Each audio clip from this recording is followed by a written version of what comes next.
And with that, I've been told that we are ready for the upcoming run Sly Cooper and Thievius Raccoonus by Alice at Wonderland Games. Please take it away and give a warm applause as we get this thing started. It's all yours.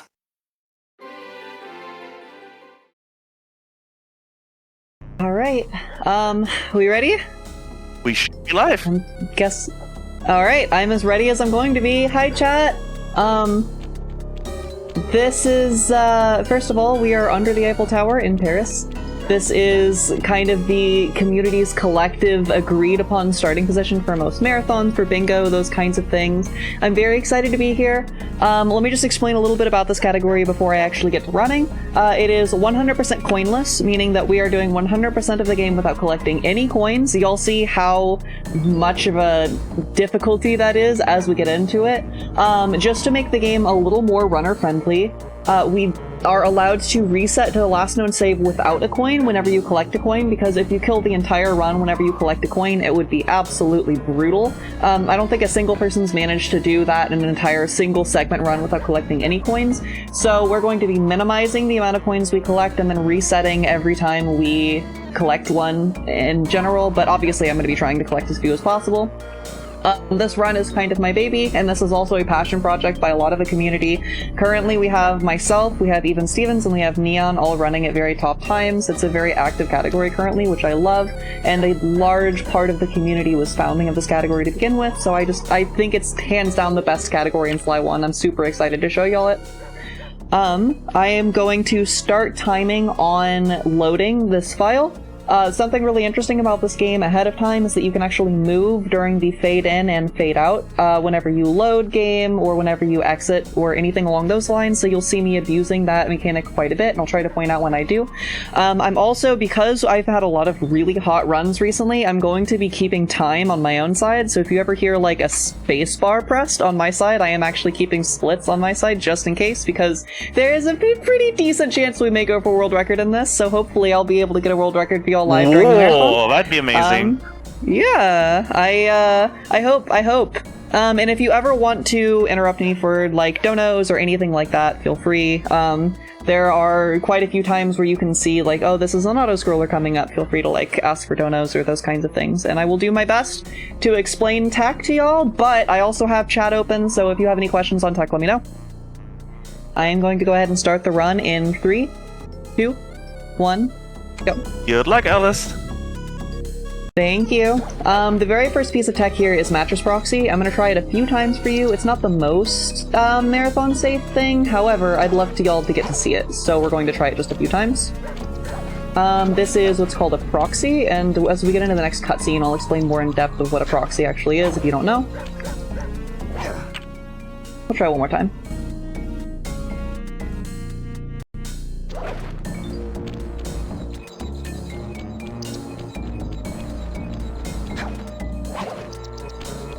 One more time.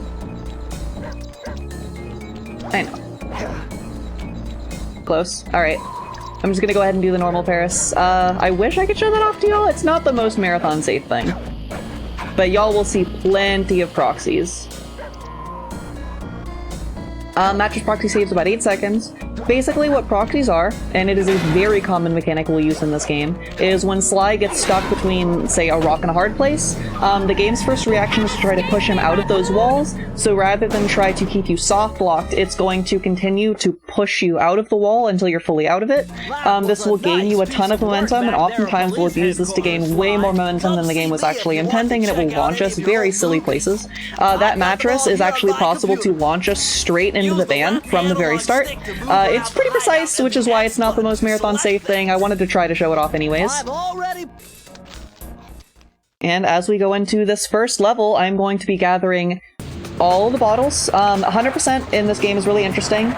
First of all, there are all keys. All keys are intended for the game to collect. However, in any percent, because we have a lot of skips, so you don't actually have to collect all keys.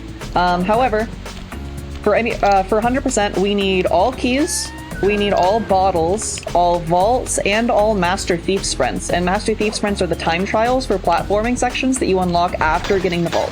Now this is very interesting. The best This first level is not the most interesting because the coins are not really that much of a threat, but then we're going to jump right into some really difficult parts. Ooh, ledge grabless. That was very clean. That just saved a few seconds jumping over that. That's called boat jump.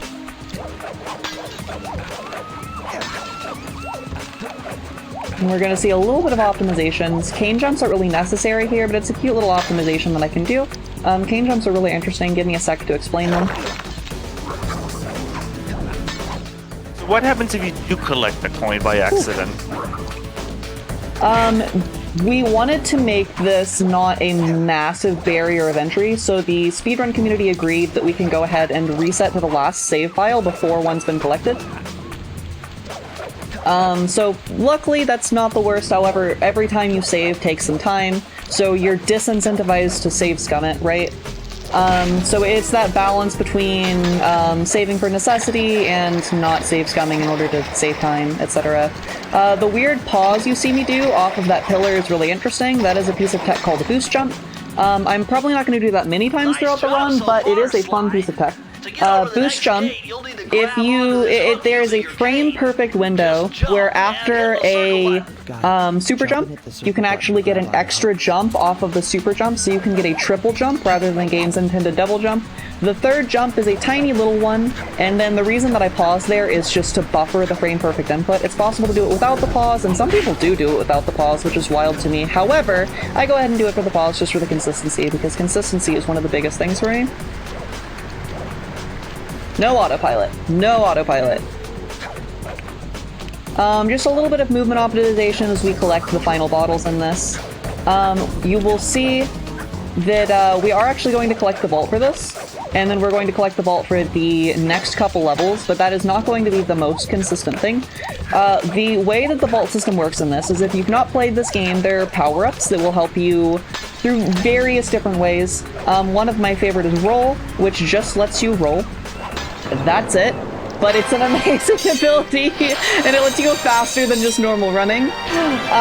But there are a lot of abilities that are contained in vaults that help you throughout the run. The abilities, there are 17 vaults, and they are unlocked in a specific order. They are not tied to the area in which you collect them. So say, for instance, I collect this vault here in either this level, or I collect it in World 3, or I collect it in the very last vault in World 4. It will always give me dive. If it is the very first vault that I collect, it will always give me dive, no matter where I grab it. Because of that, that actually adds some interesting difficulty to this run. The fifth vault is magnet, which increases your hitbox for coins by around 7 times, which is terrifying, by the way. So as soon as we get magnet, and I will let y'all know when we get magnet, but you'll also probably be able to figure that out yourselves, the run increases in difficulty exponentially. For now, we don't have magnet, so it's not that scary. Cutscenes at the very beginning here, we can actually just load, because as long as you view the first frame of the cutscene, it is considered as watched. It sets the flag as like a little check mark as you watch this, and then we can go ahead and load out of the cutscene and just continue on. That bottle cycle is really difficult. You'll start to see some of the movement in this level is ridiculously optimal because the coins are a little more tightly placed in spaces. I will do my best not to hit anything for y'all. So, back to pieces of tech that I mentioned and didn't fully explain. Cane jumps are fun. You'll see me use those all the time. We'll be using them in this level. We'll be using them in a couple levels. Cane jumps are basically when Sly grabs onto a rope, a pipe, anything along those lines, the game actually considers them as having grabbed onto it much sooner than you would think. Hold on. Shoot. So that's going to be our first reload. The game allows you to grab on, or the game considers Sly as having grabbed onto a pole or something like that much sooner than you would think. As soon as the cane itself touches the pole, then Sly can jump again once off of it. So we are going to abuse that and allow that to get much more distance than the game intends us to get. Because we're going to jump as soon as the cane touches certain poles, rather than Sly grabbing all the way on with his body, and that's going to allow us to get some pretty interesting distance away from what we're normally not supposed to reach.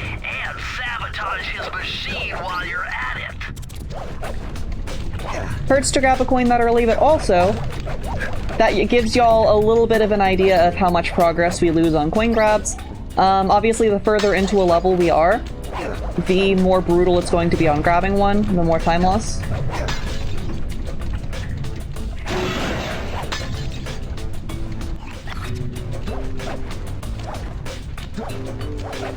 There we go. That is a very tight jump.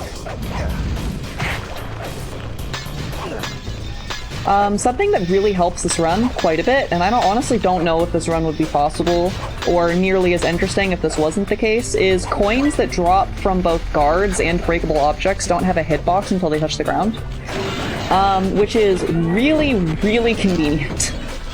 Because if we had to immediately worry about Sly's Cane collecting coins on guards dying, we would have a huge problem.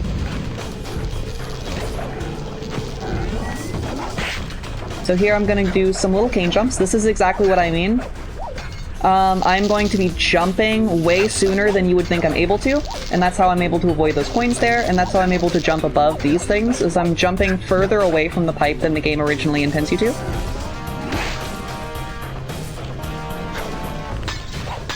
These are interesting bottles. They're some of the only missable bottles in the entire game. Most of the game is designed so you can backtrack to find collectibles that you missed. However, this level, for some reason in particular, is designed so that it's only a one-way. You can't go back up.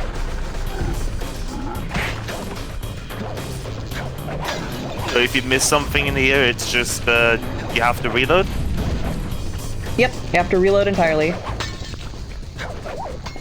We are going to do an interesting little slope jump. This is called cogwheel jump, and let's see if I can get it. Hold on. Give me just a second. Got it. Here we go. Slope jumps are another mechanic that we're going to abuse quite a bit. If you are against a wall that is less than 90 degrees, right? Hold on, let me put this in really quick, and I can explain while Bentley is explaining the vault. I can't believe. If you jump up a wall that is less than 90 degrees or further than 90 degrees away from Sly, what the game will do is it will actually transfer your forward momentum into upwards momentum, so it allows you to get, like, way higher, right?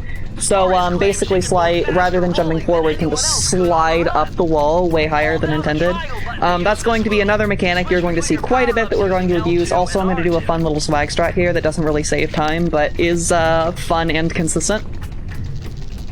This that I'm going to do here is called Checkpoint Proxy.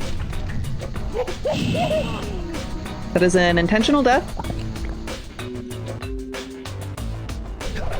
There we go. There are a few checkpoints that are really silly in this game because they accidentally were coded to spawn Sly slightly underground. For the most part, while the screen is spawning in, you would never notice, right? However, for the speedrun's sake, you can spam X while Sly is in the ground, and the game will realize when you spam X that Sly is in the ground and is like, this isn't correct, and tries to throw him out of the ground. And that is a checkpoint proxy. That's not the only checkpoint that we can do that at. Now, this is one of 4 levels that is impossible with Magnet. That being said, because it is impossible with Magnet, we have to fully 100% this level before we grab Magnet. And since we're already in this level, we're just going to go ahead and 100% it. Most of the other levels, you will see I'm going to do a certain amount of it, like as much as I can, without Magnet, and then come back with Magnet to finish the level. However, for this one, we have to do everything because it is entirely impossible with Magnet. A fun little thing you'll see me do to abuse as well is the Binocucom. Ooh, that was brutal. When I open the Binocucom, the timer on the time trials, also known as the Master Thief sprints, will stop counting down. It is incredibly helpful, because if I need to wait out coin despawning or anything like that, then I can just pull out the Binocucom and not waste any time on the time trial.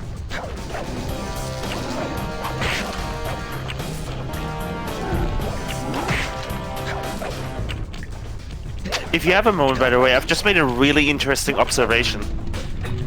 Okay. Since you're leaving all of these coins, you know, for people to grab, it looks like some people have picked up these coins and donated them to our amazing charity. Because we got a $25 donation from Echo Tree, our previous commentator from the previous run. Aw. a lovely comment. First cats and now raccoons? Is this the adorable animal block? Yes. This is the adorable animal That's the block. answer, yes. That went towards the Hotline Mammy a bit, sorry, incentive. You can tell I didn't have enough sleep. That went towards the Hotline Miami incentive for the 2 bonus levels. And also for the bird pendant bit. Okay. We also now have roll. We have my personal favorite ability in the game. I think this is just the best one, by the way, because it's amazing. And I will show you why several times throughout the run. Once again, just a little more cane jumps to optimize this. Since we no longer have to collect bottles on the way over, I'm just going to be optimizing my movement to the end as much as possible.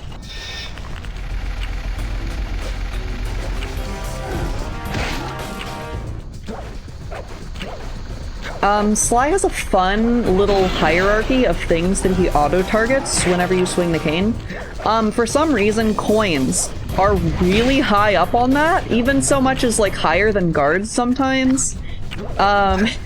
It makes this run a little difficult. There are a lot of things that I will jump swing to break instead, and that's because it kind of makes it easier to control what Sly is auto-targeting. In particular, around necessary breakable objects with coins near them, you'll see me jump swing instead. A little on the edge of your seat timer there for y'all. Okay, if you go fast, you can actually avoid this guard cycle entirely, which is fun.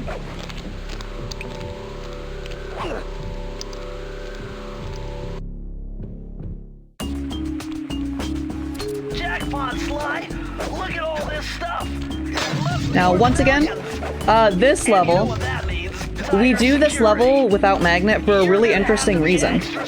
The third vault that you get in every world is the blueprints for that level, and what that means is it will give you kind of more direct location on where all the bottles and the vaults and everything in that level is. It's supposed to help you in 100%ing the game, where normally it would be a little more difficult. However, what that allows us to do is get a third vault that will not count towards Magnet in this world. This level is possible with Magnet, however, it is also brutal. So it's very convenient to be able to grab a third vault that doesn't count towards the Magnet total in World 1. Just trying to optimize my movement as much as possible here. Nothing too special in this level yet. I'm going to jump around these spotlights because that's faster than trying to use my super sneaky thief moves to circle around them. Now, something else y'all might have noticed is Sly, if you're familiar with this game, has a very long key pickup animation where he shows it off and then puts it in his backpack. However, if you pause right when you touch the key, you can skip that animation entirely. The game auto-saves whenever you grab a key, so because we just grabbed a key and we paused, we can just go ahead and load the level, and it will save the keys in our inventory, which is fantastic. We're going to go through this level 2 more times. This first one being to grab the vault, and the next one for the Master Thief's Friend. I'm also going to do a little load manipulation because there is a new strat called High Class Heist Zip. Oh, that's not good. There's a new strat called High Class Heist Zip that I'm going to be performing here. However, that zip is way easier if I have the safe to work with. So what I'm going to do is I'm going to grab the safe, load the game, and then grab the vault after I've loaded. Because I grabbed the vault in the fade out, it actually transfers that vault into having been collected after I loaded, which is very helpful. However, because I loaded before I collected, or because I loaded after I grabbed this and before I collect the vault, it will leave these here, which is super nice. So I can still use those to grab or get into the position for the zip later. Press the circle to enter the 2, vault. 3, 4. 1, 2, 3, 4. 1, 2. Load. Here we go. And now we have the Master Thief's Sprint here, however it will leave that vault and a couple of the bottles in order to help me with the zip. Now the zip is really interesting. It is sticking Sly in a position where he's really not supposed to be, and then having the game realize that all of a sudden and throw me.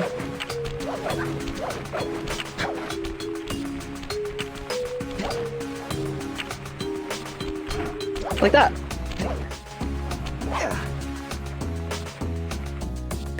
That was found fairly recently, but it is a very fun strat.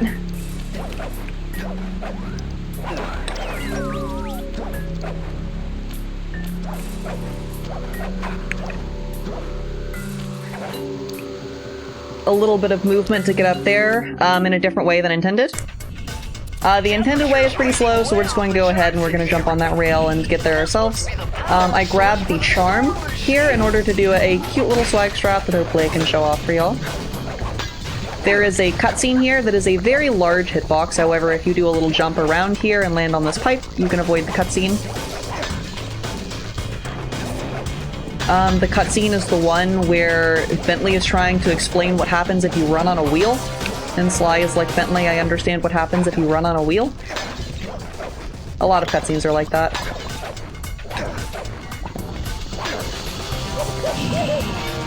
Ta-da! Full swag strat for you. That was called a super jump. Super jumps are fun, and we are also going to be abusing that. That is another little tool in our toolkit for abusing this game quite a bit. That being said, a lot of my community was laughing for these various reasons on how this is on no glitches allowed, because this game is broken and has a ton of glitches. Well, it's Completithon, it's just hosted on a no glitches allowed channel. Super jumps are really interesting because the way this game handles when you're in an unsafe position or have recently taken damage is it looks for the last known safe grounded position and it tries to return you to that. However, there is a window where we can swing the cane and jump, and it will prevent the game from recognizing that we've landed, so it will not update our last known safe grounded position. What that allows us to do is we can pick our own last known safe grounded position and choose where the game returns us to after taking damage. We're going to abuse that in quite a few sections, and I will make sure to point out when I do. That one that I did right there was just a little swag strat, saves a few seconds in order to use the charm to pop me back and avoid some backtracking that I normally have to do. Here is another cutscene where Bentley is going to describe how those darts work and how we should not get hit by darts. And Sly is like, understood, I should not get hit by darts. However, we're going to load out of that cutscene because, as with many speedrunners, we have played this level thousands of times and understands to not get hit by darts. Reason number one why roll is the best ability in the game.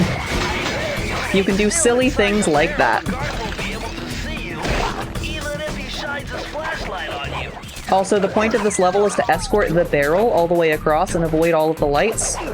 Notice we got rid of the barrel instantly.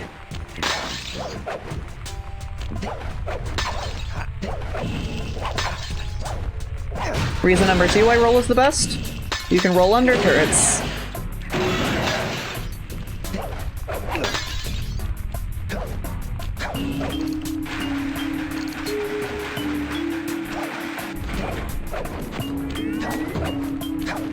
Yeah, the turrets have the, a not very helpful for Raleigh, hitbox.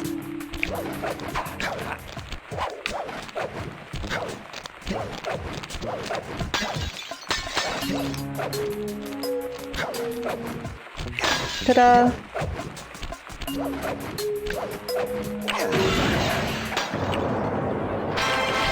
Just like that, we are out of a cunning disguise. We are going to do another little interesting slope jump here. This is a guard manipulation on top of a slope jump. We recently found out, and by recently I mean it's been a hot minute now, but this guard, his projectiles not only have a damage hitbox, they also have a jumpable hitbox. So he is going to attempt to shoot us while we're jumping up that ledge, and we are going to refresh our jump by jumping off of the projectile. That actually has like 3 or 4 different names that people jokingly argue about all the time, but I call that Loogie Lunge, and I think that's one of the more common names.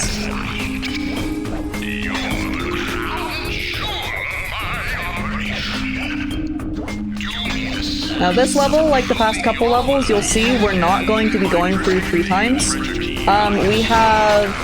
We try to save, remember what I was saying, is the 5th vault is always going to be magnet. So we try to save all of the vaults that are easier and or possible with magnet until after we have magnet. And we save getting that 5th vault until we've completed all of the levels that are impossible with magnet first.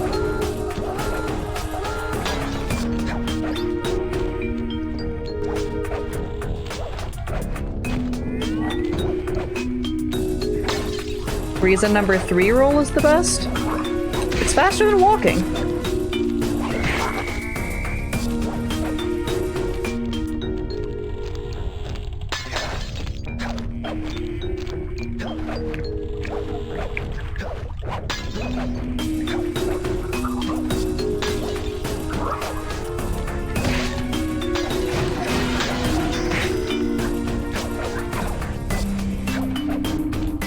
There we go. And now, we have the worst level in the game! Woo! Oh, that was a gold. Interesting.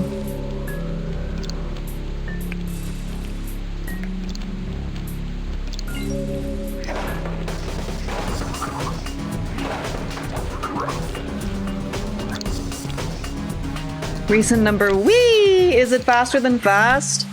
I wish. Alright, this is the worst level in the game. This is crabs. It is entirely RNG. We have to collect these 40 treasure chests, and if a crab manages to get one back into its little hidey hole, then we lose. And it is entirely RNG. So I have to be as on top of this as possible. If we have any donos or anything you'd like to say, by all means go for it, because I am going to try to focus so I don't have to do crabs twice, as embarrassing as that would be. Absolutely, I just want to remind everyone that we are here raising money for Somos Familia Buddy. And it is an amazing San Francisco-based charity, very local LGBTQ plus empowering charity that is operating on like an extremely small budget and making an amazing impact with it. So if you even just have like $1 or $2 to spare, then please go to our Tiltify campaign. You can either type !donate in chat, or you can scroll below the stream to click the donate button and make your donation for Tiltify.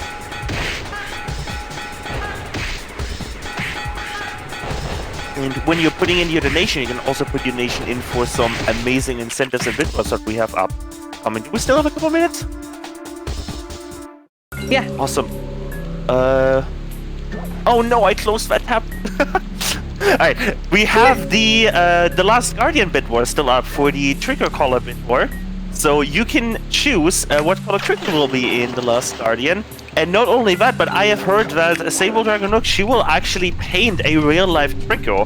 If I've heard this correctly. If not, then our producers will very quickly inform me that I spread misinformation.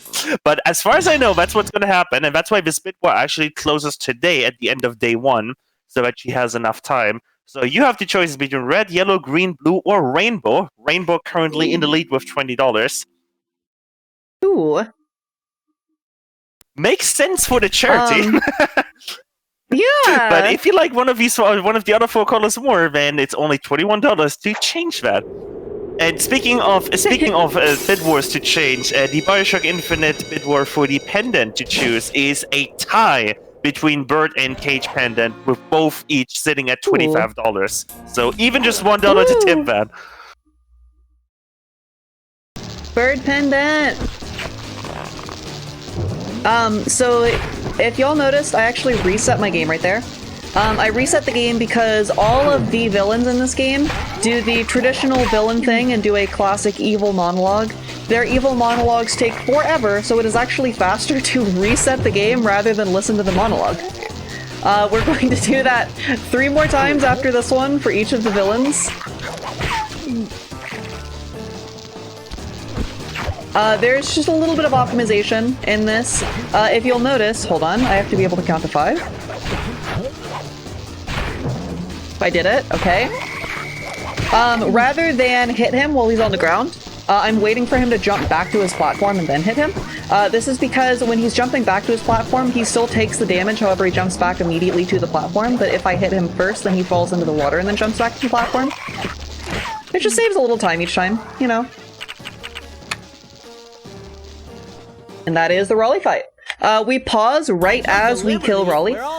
This is because the game still saves the second that you hit Raleigh as how you having defeated him, so it unlocks World 2, and we don't have to listen to the evil villain exit monologue, because he gets to monologue twice. That one also takes even longer than the first one, so we're just going to go ahead and pause right as we hit him in order to go into World 2 and leave him for Carmelita to clean up.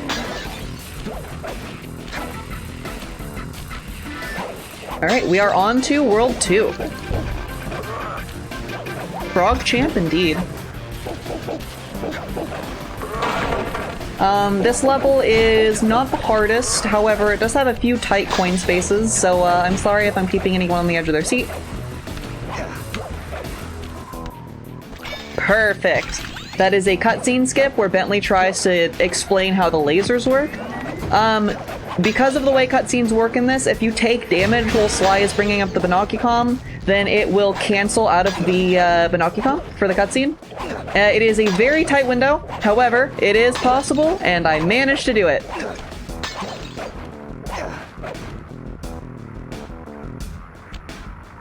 Damn. No Cletus yet.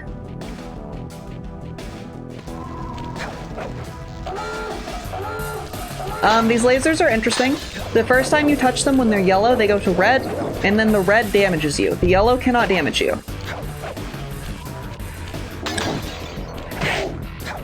So we can abuse that by just running through all of them, because they take a few seconds to change from yellow to red, and they won't damage me until they're red.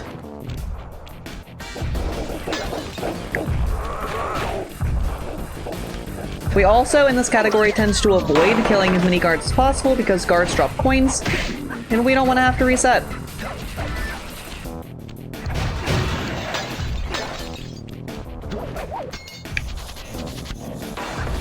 Transgress and violate. I'm sorry. Mugshot's dialogue gets skipped. It has to. It's too long.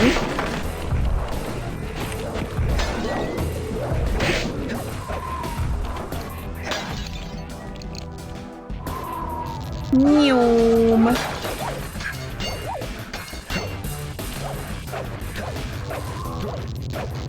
Okay, and one final little cane jump here. Perfect. Cane jumps are, in several places, the only way to avoid collecting coins. That is one of them. And it is, not that tight of a window, but also an incredible time loss if I manage to miss it. Welcome in, Raiders. Thank you so much for joining.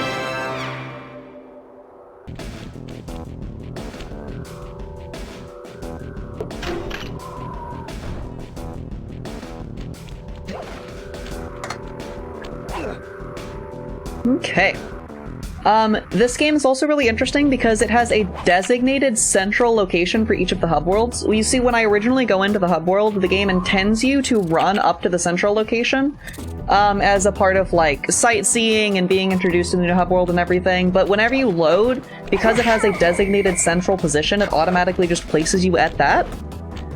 So yeah, we're gonna do that every time we go into a hub world, because there's no reason to take the scenic route while we're trying to speedrun. This is our first of the Murray escort missions. Murray has found a key, and he's going to run for it himself. However, we have to use this turret in order to defend Murray while he's running for the key. Fun fact, also especially related to this charity, in the first draft of this game, Murray was bi. I still have the headcanon that he is bi, however it's no longer explicitly stated, which is sad in and of itself, but I like to think that Murray's still bi, even though the games don't say it. That's what headcanons are for.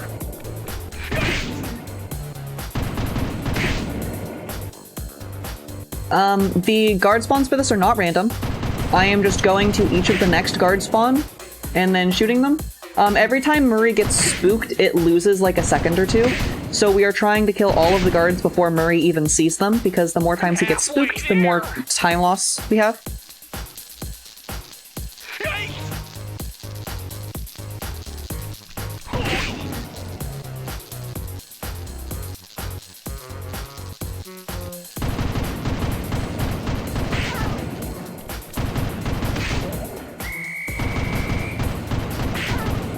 Okay. I'm really close. And then we are going to load before he grabs the key. All right. Because Murray has the longest key pickup animation in the game, and if we can avoid that with a load, we are going to do so. And there we go. Murray has been protected.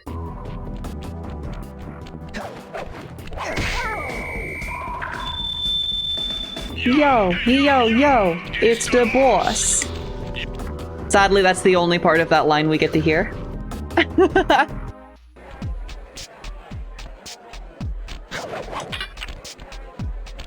Nice job getting in.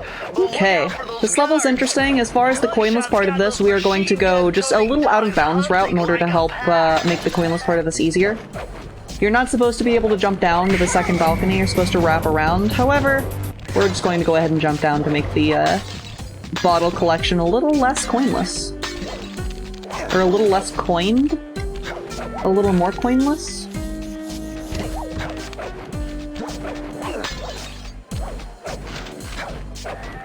There we go.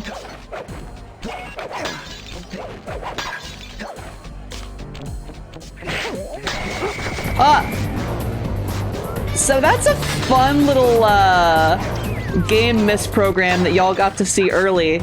Sometimes Sly's Kane's hitbox disappears when it hits one object. So it hits the first object and then disappears entirely. So I hit a bottle instead of a guard, which is fun. That might happen. Fingers crossed that doesn't happen as often as possible.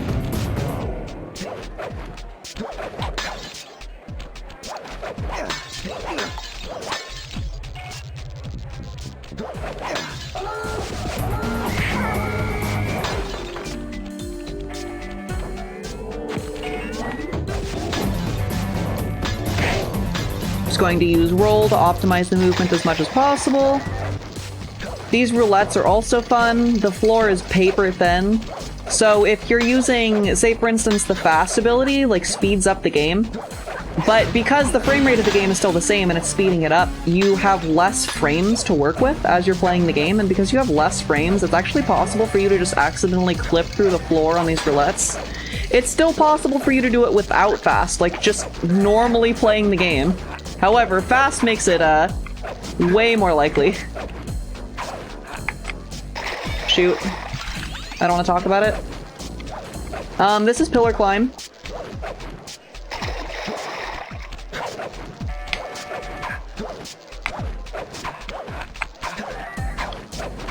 Here we go. Those coins right there are very hard to avoid unless you do pillar climb, so we do pillar climb to climb to the side of that rope rather than trying to do some silly shenanigans to avoid those coins. We just, don't use the rope.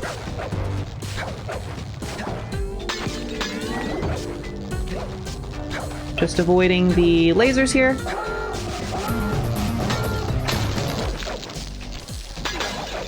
Now we are coming up to reason number 5 as to why roll is the best ability in the game. It allows you to go backwards on the roulette wheel.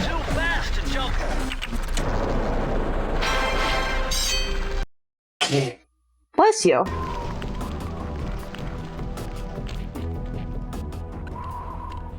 We're gonna do just a little out of bounds jump here in order to make it up to this race. And now we are to the first race in the game. Tragically, for 2 reasons. This is one of the only unskippable cutscenes in the entire game. What's going on down there? And 2, there's no skip for this level, so we have to play the race normally. Now if we have any questions in chat for me, for the game, or any donations, now would be an optimal time. And if you manage to pick up any nitro power-ups, you can get a boost by pressing the square button. Go get them. I'm on it.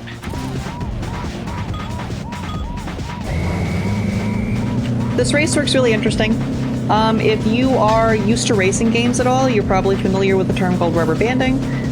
If you're not familiar with it, in most racing games what rubber banding does is it makes the cars in front of you slow down and the cars behind you speed up in order to make it so that you just barely win every race, and it's supposed to make the game a little more exciting. These cars are not rubber banded to you, but they are rubber banded to each other, which was a really interesting way of doing this. The cars, there is the brown, the purple, the green, and the red, and they are always supposed to finish in red, green, purple, brown. They are rubber banded to those positions so that if they're not in those positions, then they will always try to snap themselves back into those same positions.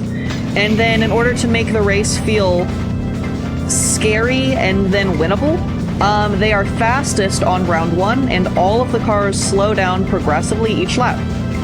So the entire pack of them is rubber banded to each other and then slow down progressively as the race continues in order to give you a chance to catch up, which is a unique way of doing it.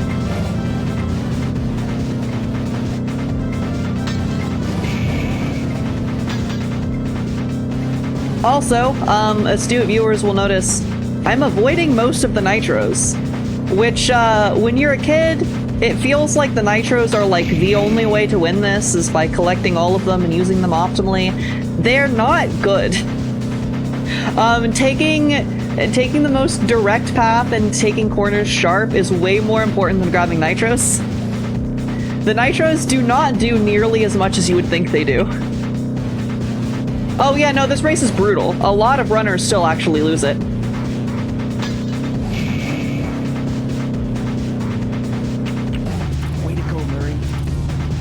Now, this is the longest key pickup animation in the game, and it's unskippable, so y'all enjoy Murray's long key pickup animation.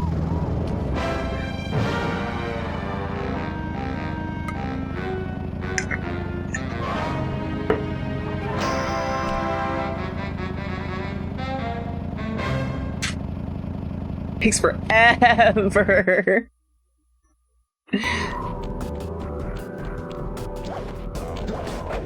Okay, we're gonna do a fun little trick. This is called Mugshot Catapult. Hold on, I didn't get quite enough height. Here we go. Mugshot Catapult is a proxy, if you remember what we were talking about in proxies.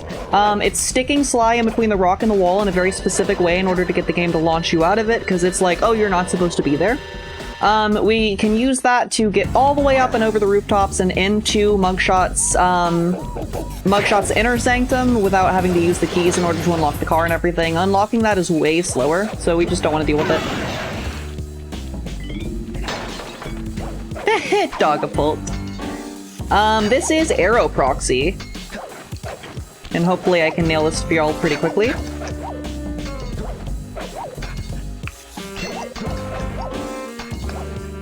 There we go. That's a fun proxy. It is very, very difficult, and I'm one of the only people that goes for it in runs that aren't coinless. However, it is not quite required, but pretty close to required in this category. The reason that proxy is so fun is because there's not a proxy spot, and you pull the arrow into you in order to create the proxy spot. So it's a build your own proxy spot, which is why I love it.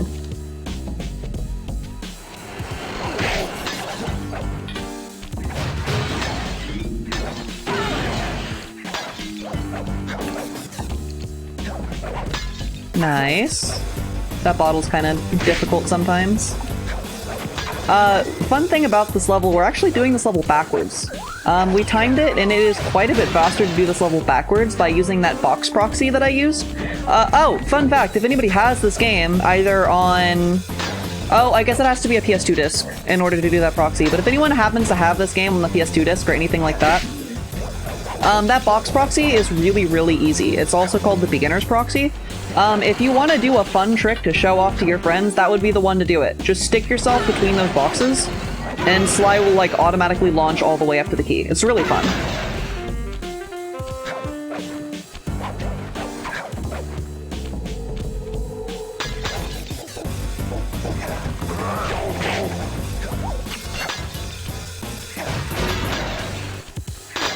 This little bottle dispenser is super helpful here. And just like that, we're done with all of the bottles in this level, and we're going to go ahead and move on to the next one. We're going to do some really interesting and fun load shenanigans here.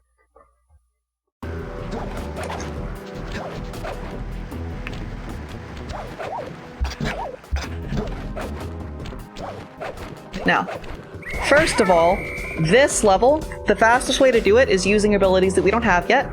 So we are going to go ahead and create a save here in order to come back to it quicker later. And then we're just gonna leave. Because it's way faster to do this level later than it is to do it with what we currently have.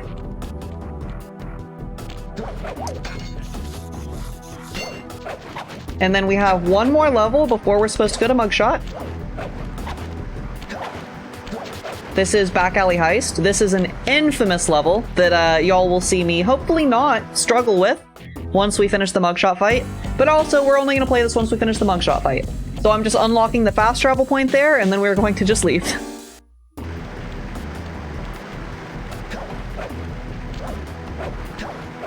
Now we are going to do a cute little super jump. This is the first time that you'll notice the super jump, like, if you weren't paying attention to the last one, this one's really obvious of just kind of what the heck just happened. So, super jumps are really interesting because we set Sly's last known grounded position to behind that curtain, and then we jump all the way and end on the other side of Mugshot's mouth. The trigger to load into the Mugshot fight is in that mouth, and Sly's hitbox remains active the entire time, returning him to his last known grounded position. So that allows us to zip through the hitbox for Mugshot's fight and just get in there way quicker than we're supposed to be intended. And any percent, we just go immediately there. But because this is 100%, we did all of the levels before that, aside from those two first.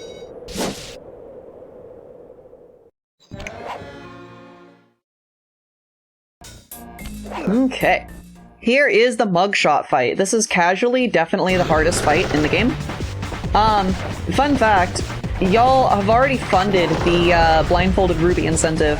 However, my chat and I wanted to test it and see what bosses I could do blindfolded.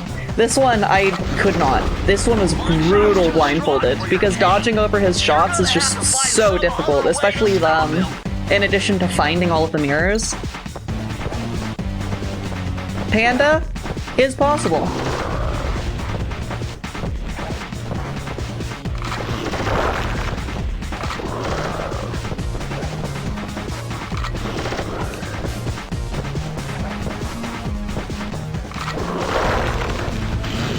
And then we have a little interesting strat here in order to help optimize this last section. This last section is normally very long, however, Mugshot is standing on a chandelier, which means we can stand on it too.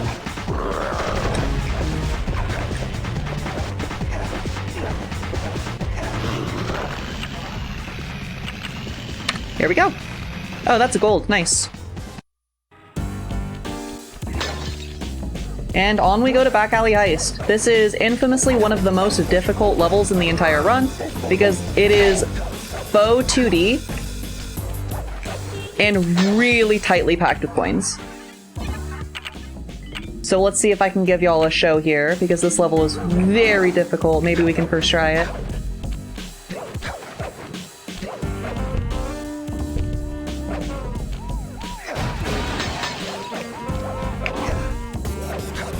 A lot of this is going to be me abusing the awning physics. The awning physics is really silly and carries your momentum in weird ways if you hit it at certain angles.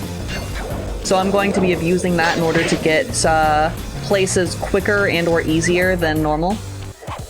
This is also going to be interesting because normally you're supposed to climb up that very coin-infested ladder and drop down behind these guards. However, because the ladder is coin-infested, the intended route is not possible for us. So we're going to bait all of these guards' shots, dodge them, and then take them out while they're reloading. It's a fun little strat, and has consistent ways to bait out the shots on each of the guards. And now we get to do a very fun jump called Hell Jump, because this jump used to be Hell, and now we have a setup for it! Woo! So maybe it should be used to be Hell Jump? I don't know. But setups work every time.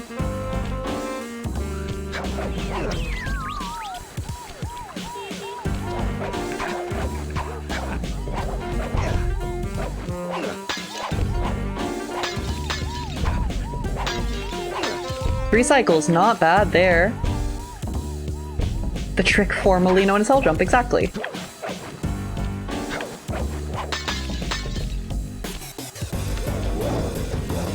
Now we just need to be really careful here.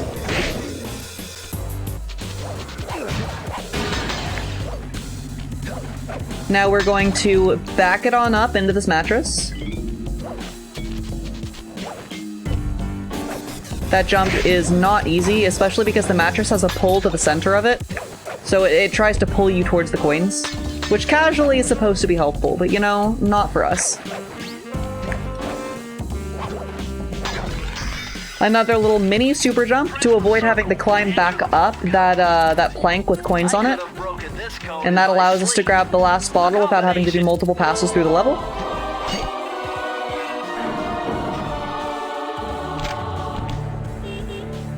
Outstanding! Another page from the Thievius Raccoonus. Because we are grabbing the vault here, and if you couldn't tell otherwise, this is one of the levels that is literally impossible with Magnet. So we are going to 100% this level now because it is impossible to do if we wait until later.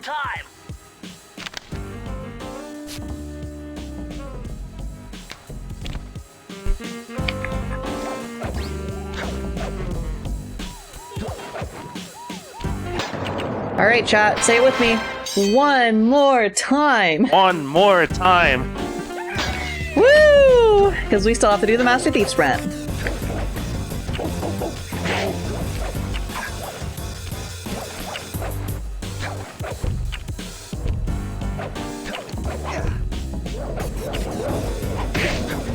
Super clean movement there. We're just gonna do a little out of bounds right here.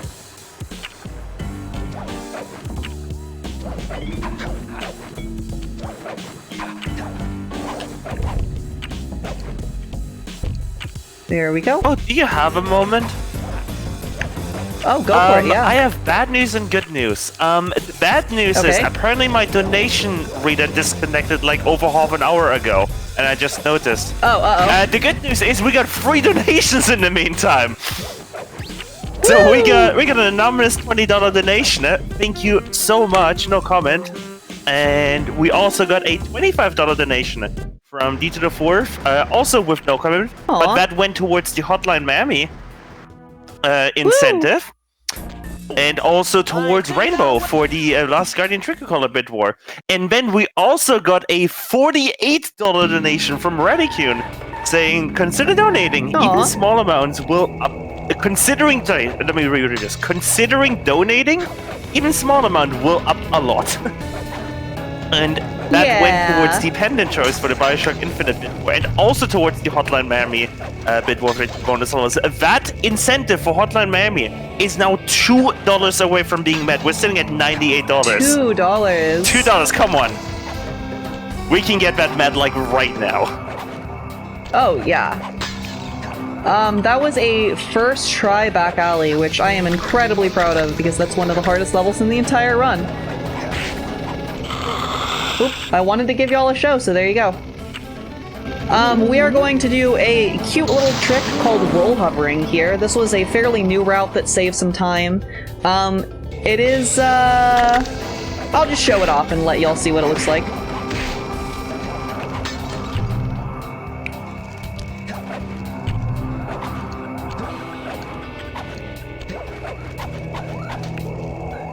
Oh, almost first try.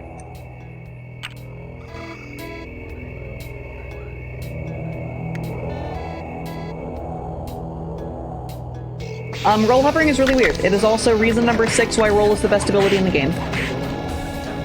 Although it's number 1 in my heart. I also want to point out something quickly if you have a moment.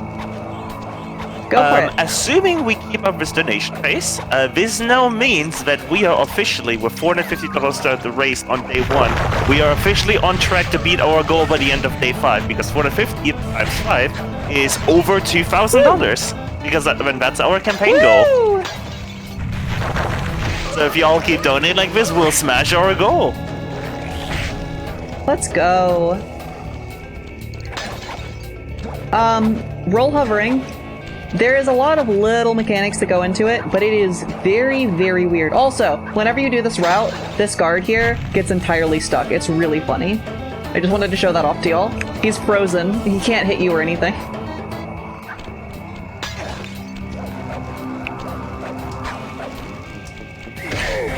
Roll hovering.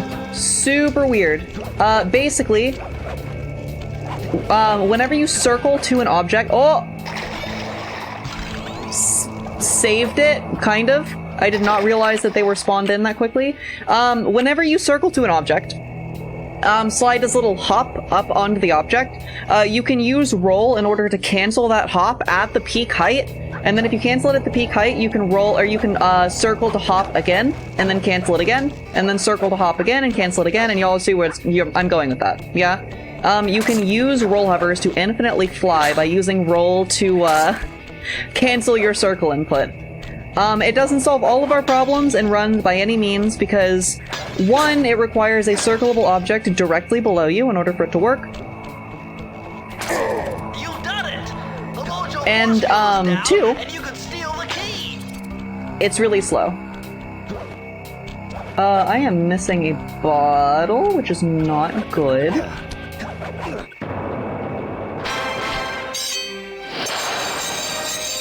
Where that guard gets stuck? Got you, got you. Alright, I can head back up there.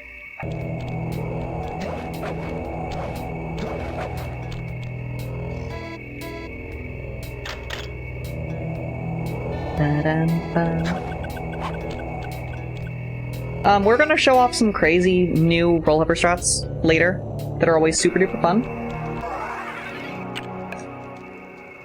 However, because roll hovers are so slow, we actually try to minimize the amount of roll hovers that we do in a single run, just for time's sake, especially because this category is getting really optimized.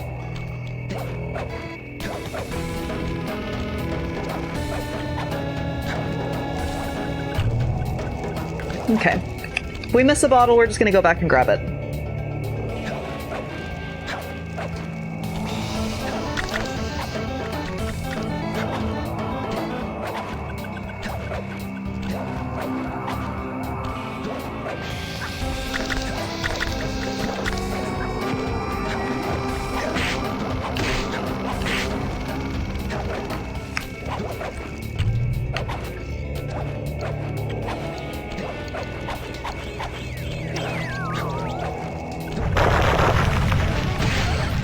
There it is. Easy. Now it's time for lair. World 3 in general is just a brutal world. So, y'all will see this is another really, really tight level. Funnily enough, the most tight thing about this level is actually the bottles. So the bottle route's going to be the hardest part of this, and then when we come back later with Magnet, it's going to be easier.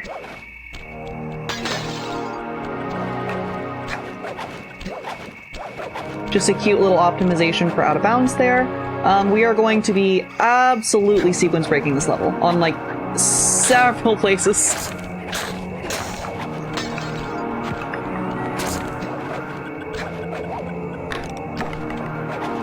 Cute little way is if you kind of delay your jumps a bit, you can skip every other hook as long as Sly's hitboxes are cooperating with you.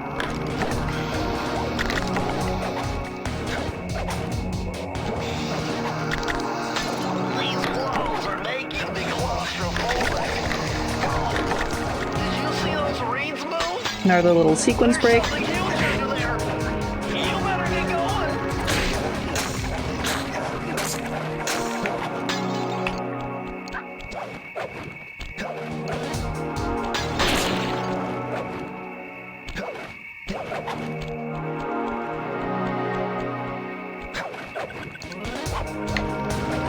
We'll grab this one, and then we're going to do another little roll hover strat in order to avoid these coins.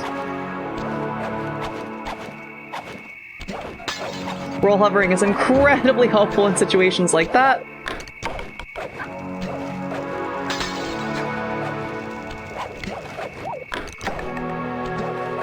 If y'all remember this level, normally there's supposed to be a big scary snake that spawns. By doing that jump over the ribcage there, you avoid the spawn trigger for it. So we don't have to deal with it chasing us while we take our time on these bottles. Perfect. That is an instance of where a bottle can actually sometimes have a hitbox, which is wild, but you can jump off of it. You just have barely enough time. And we managed to grab the jump, which is perfect. And that right there is a perfect lair. Thank you.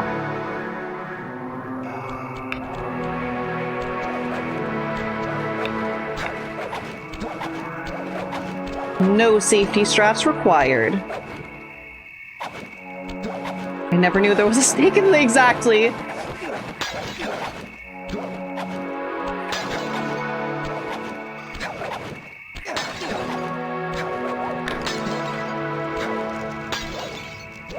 Okay, grab these last little cleanup bottles.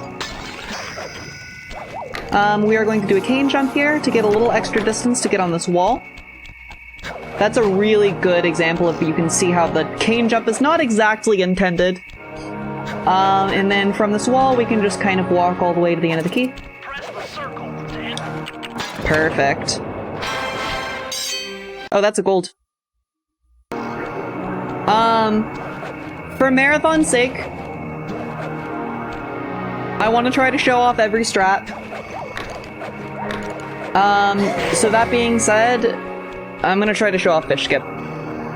I know, I'm gonna try it like a minute, and then if it doesn't work. This minigame is skippable, however the skip for it is RNG, so we'll see.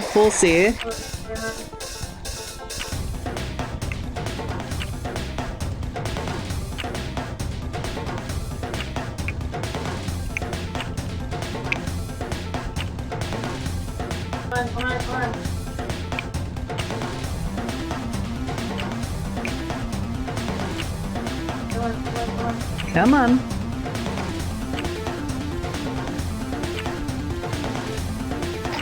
Yeah, this skip is brutal, and it's faux RNG, but it is possible to clip yourself through this gate in this corner here.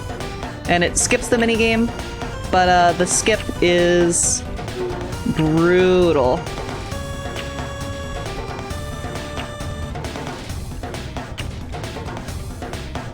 For marathon safety, I don't want to keep trying this until I get it, just in case, because it is faux RNG, so if we get bad RNG, it could just literally take us forever. But I'll try it just a little bit longer here, and then reset the level if we don't get it. Whew, so close. Alright. Sorry, I really wanted to show that off, but y'all get the idea. It is possible if we get the correct RNG cycle there to, clip through the little corner of that gate, and it allows us to skip the minigame entirely. It saves 45 seconds to a minute, depending on how quickly you get it, because this minigame takes a little bit.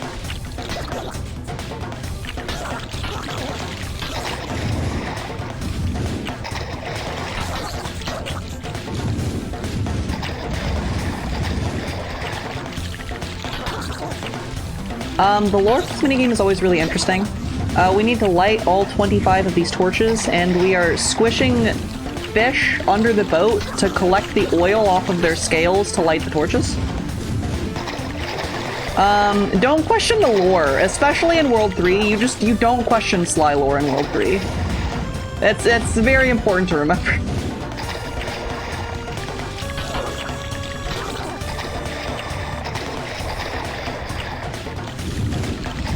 Two, 3, 4. That wasn't a bad casual fish, by any means.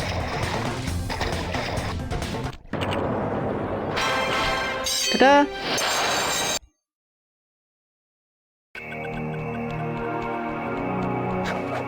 Okay, we're gonna go for hula jump here, just because I really want to try to show off like every strat as far as a marathon setting goes. Got it! That is hula jump, named after a runner named Hula. That saves just a few seconds over the casual way of doing it. We have 1 life here, which is perfect because this level actually requires a death abuse. Sly, you'd better be on your guard here. My paranormal scanners show this place is really haunted.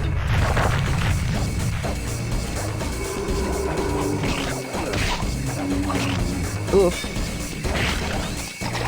I don't want to talk about it. There we go. That was very interesting.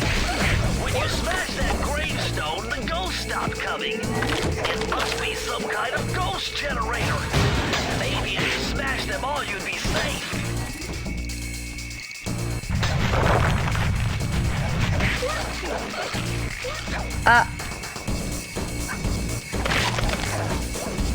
Okay. I'm just gonna be safe and go ahead and despawn the ghosts here. It's really, really easy to collect the coin while you're hitting them. And there is a bottle I need to grab right there. Luckily, their despawn trigger is just right there. So we're going to jump out of bounds, and we're actually going to do part of this level backwards. One, it's actually conveniently faster. This is the way that it's done in normal 100%. And two, there's less coins. So it always works out really well when the faster strat in normal 100% is coinless. What are walls anyways?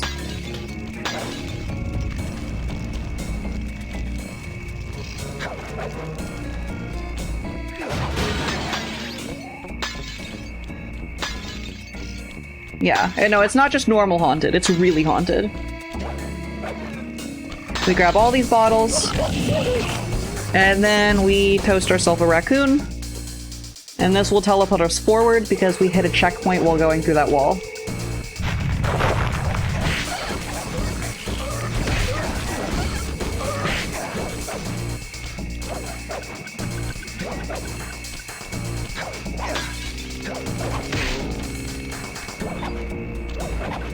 Perfect.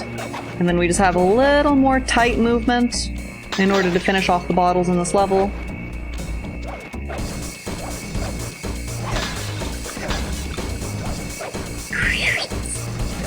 We're fine, I was never worried.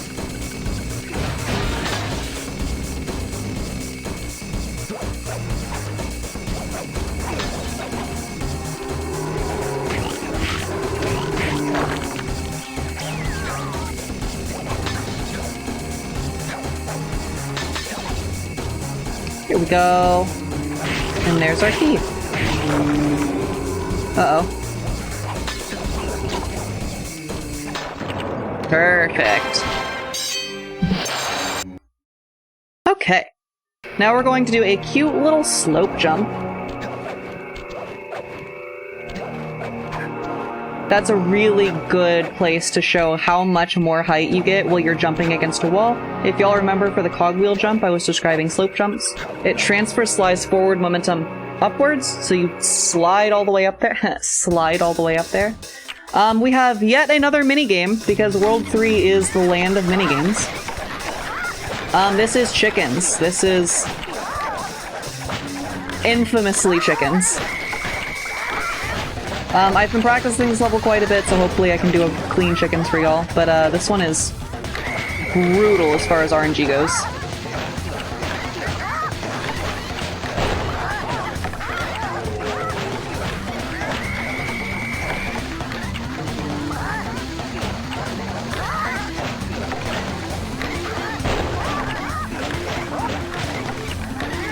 The lore for this is also interesting implications. The ghost, there is a ghost above us who has a key. The ghost says that he will give us the key if we grab 50 chickens because he wants to make gumbo. But the ghost is scared of the roosters. So he's making us collect the 50 chickens so he can make a 50 chicken pot of gumbo.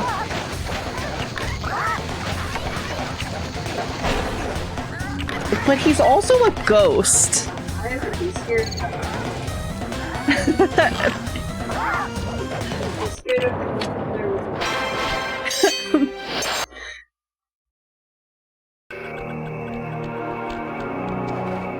Okay. Now this is an auto-scroller.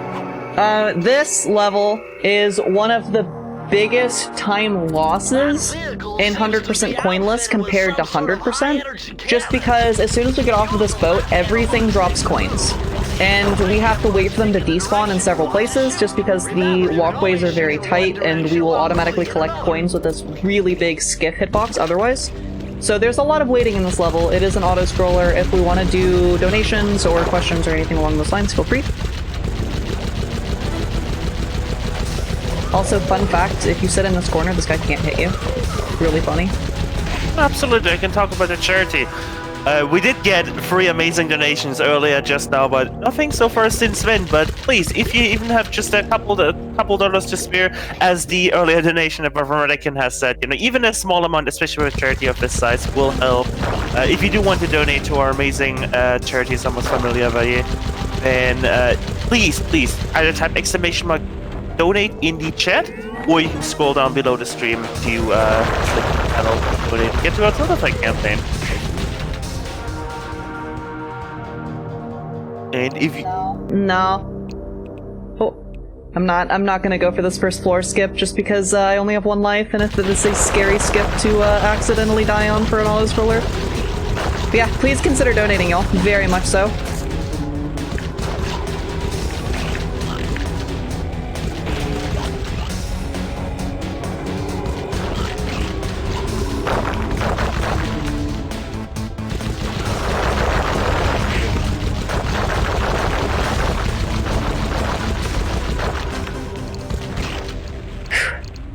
As y'all can see, lots of waiting.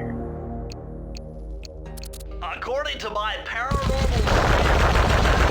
This one, because the coins do pop up out of these, we can just go fast enough in order to avoid them, which is really nice. source of power for those headstone generators.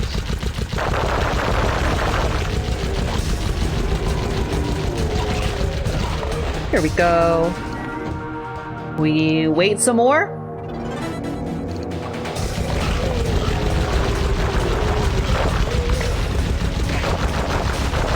And then, we wait some more.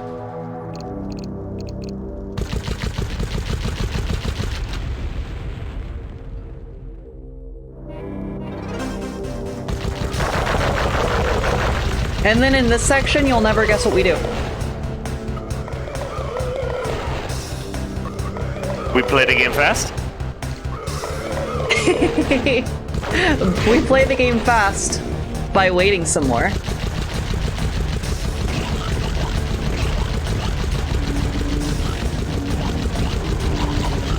Okay, this section is a little brutal, especially with the coins everywhere, but once you can get 1 pillar down, then that makes it a little easier. Here we go. We go for the middle pillar first, just because the key animation takes a while, and we don't have to wait for the coins to despawn in the middle section if we take it out first.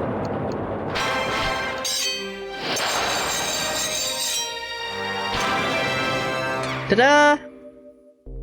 Alright, that's basically the slowest this category is going to go from now until the end of the run. So I hope that y'all are ready for it to speed up. Oh my gosh, I have 1 more level until I do Blindfold Ruby. Oh no.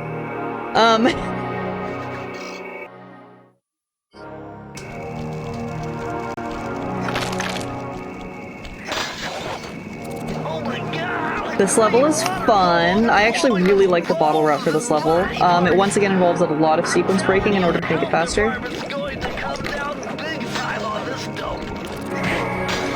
Like that. That right there is called Bone Jump. It's just a precise little cane jump in order to get here way quicker than we're supposed to be able to. And we're going to jump on this in order to get up here way quicker than we're supposed to be able to.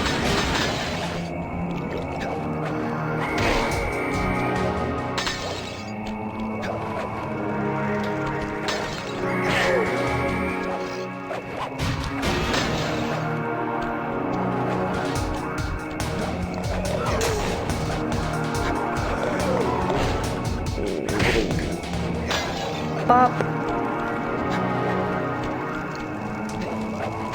Then we have yet another out of bounds.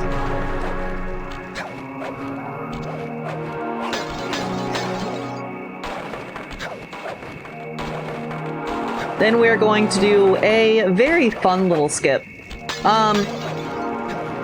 As y'all probably know, you cannot touch the water. Sly cannot swim. Touching the water damages you. However, the devs had an instance of how would a player ever get there? So they didn't intentionally code a hitbox for this water. So this is called Scuba Skip. We found out that with a precise jump, it is possible to get into here. Well, you're not supposed to be able to. And you can just walk over to this key. Thank you for the luck, I appreciate it a lot. We have 0 lives here, so I am actually going to intentionally death abuse right here. This will reset our lives. It's fastest to do that in a hub world. And then we get to do Blindfolded Ruby. Hope y'all are ready for that.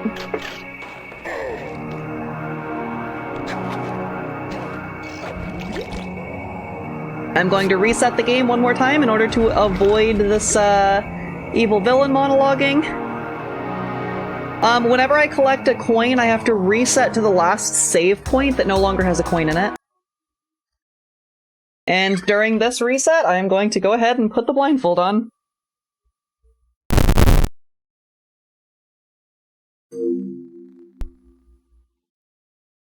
While I'm putting this on, thank you to everyone that donated towards this incentive. I really appreciate it. It is both a worthwhile incentive to watch and a fantastic cause.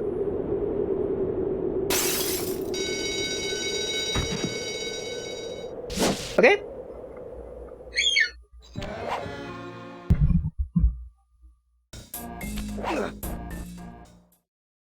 I got this.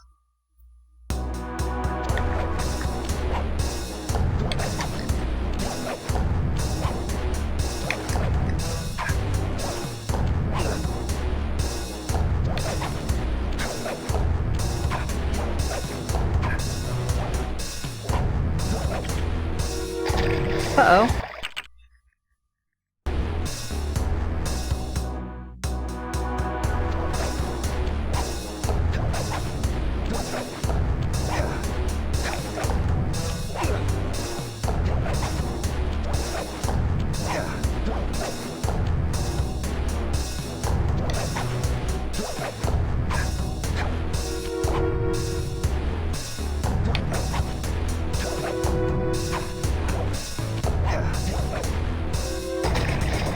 No! Almost, almost, almost.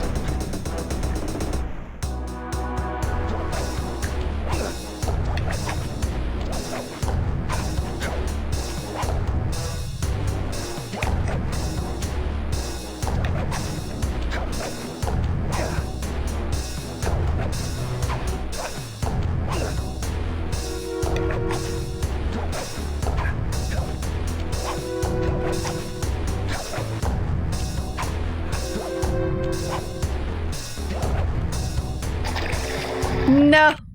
I got this, I got this, I got this, I promise.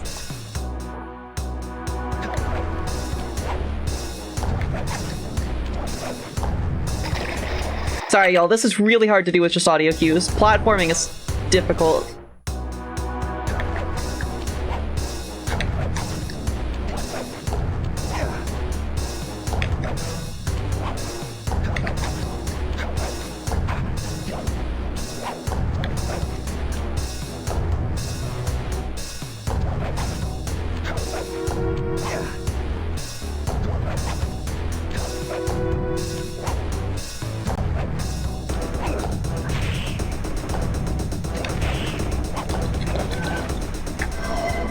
Okay, there's phase 1. Can't run away forever. Quite true.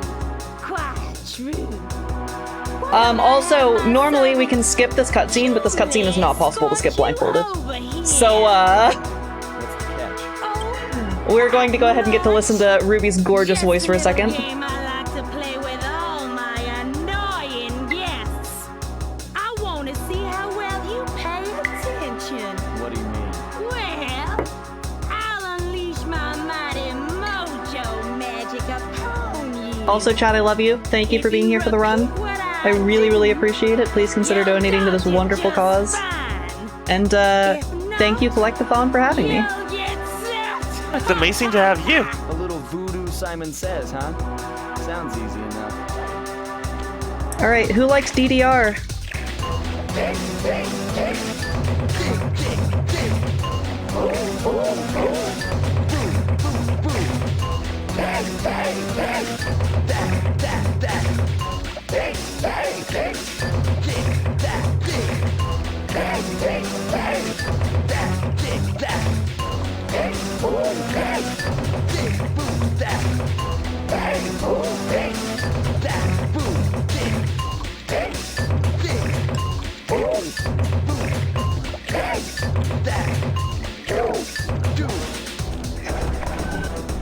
phase 3.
Got it.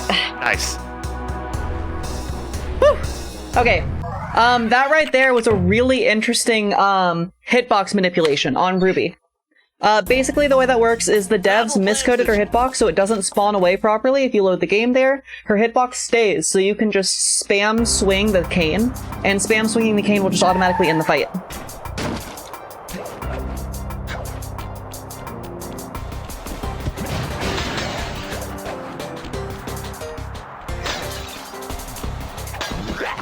Okay, actually feels weird being able to see the game again.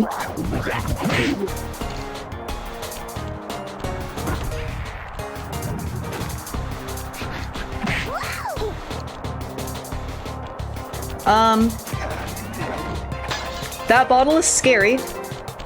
If you don't get that bottle correctly, there is a cutscene there that one takes forever as far as speedruns are called assumed? I don't know, I lost my words. But two, during that cutscene, panicking murders a village. Since we can avoid that cutscene, if you hit that cutscene accidentally in the community, it's known as murdering a village. So, thankfully I did not murder a village this time. That would be very tragic to do during a marathon.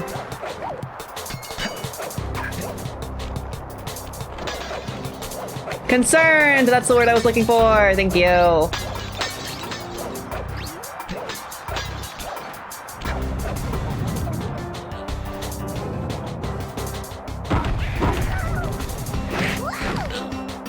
Alright, have I convinced everyone in chat that Roll is the best ability in the game yet? Because if I haven't, then I'm not doing my job correctly.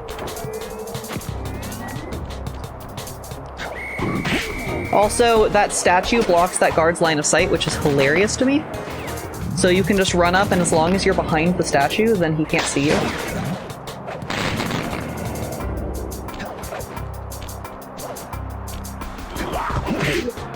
Alright, so just like in the mugshot entrance to the boss fight, we're going to do another little super jump right here.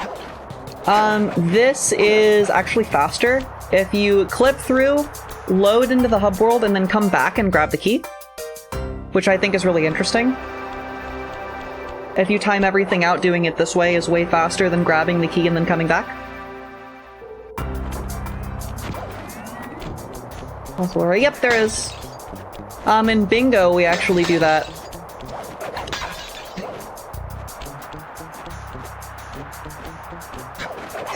That's one of the possible bingo squares that can pop up.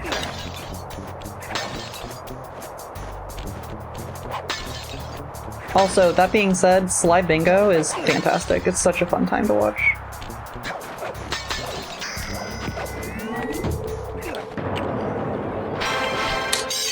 That's a gold!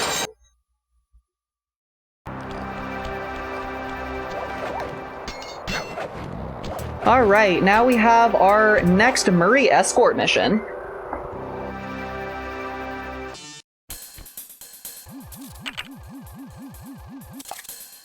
Once again, just like before, all of the guards have predetermined spawn locations. We're just going to try to kill them as fast as possible and try to spook Murray as little as possible.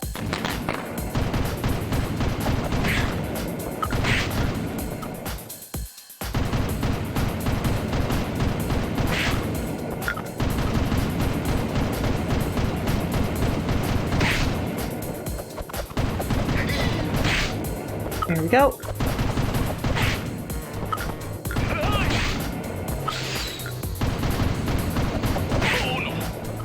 We love Murray escort missions. Also, something minorly terrifying is that Murray can have up to 3 hits, right, free before he dies. If you hit Murray, it's always 1-hit death, because the betrayal makes him so sad he doesn't want to continue on anymore. I made it halfway.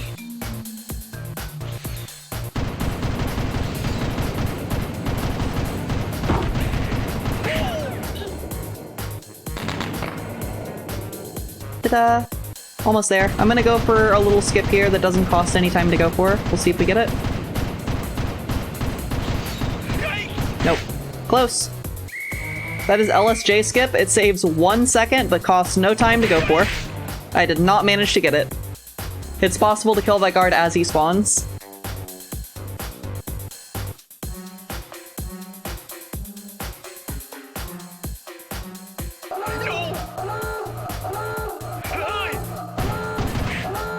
Okay, so we just have to protect Murray while a few guards spawn here, trying to stop him.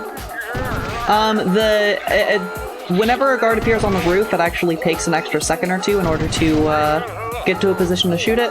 So we want as few roof guard spawns as possible. 2 is the average.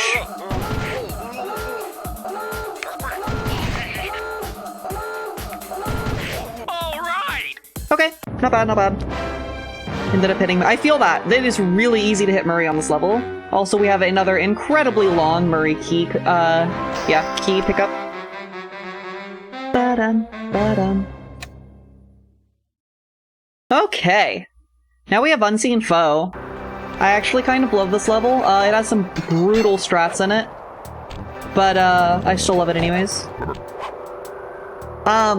Level loading triggers will actually autosave the game for you, like, against your will. You can't stop it. If you kill a guard inside of a level loading trigger, it will grab the coin and autosave it to your inventory. So guards like that are guarding one of the level entrances are actually way more terrifying than you would think. Just because if you kill that guard next to the level entrance, and then you hit the level entrance, the entire run is over. That's it. Luckily, we can fix that by just not killing the guard. However, that guard is terrifying for reasons different than you would think.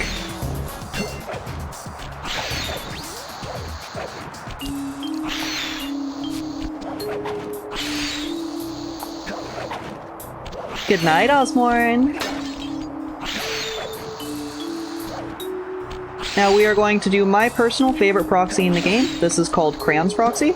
It is named after a runner, once again. There's this cute little setup here that I messed up. Don't think about it, don't worry about it. Okay. So now I'm attempting Crayon's Proxy for the first time this marathon. Boink!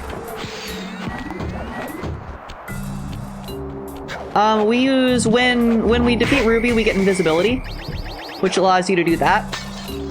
It is not only a teabag button, I promise. It also shrinks your hitbox size, and it makes it impossible for guards to see you while you're invisible. Shrinking the hitbox size is what makes it incredibly useful, because you can, while your hitbox is shrunk, get in weird locations, and then return to normal, and it will proxy you in, like, interesting ways. It's mostly a teabag button, but, like, it's useful for some proxies, too.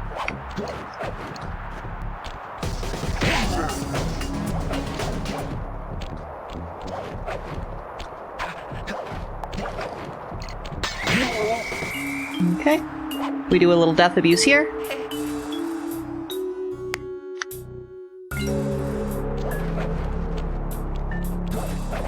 During the proxy, we hit this checkpoint. We hit the last checkpoint in the level with the proxy, and that's basically, like, the reason that it's used.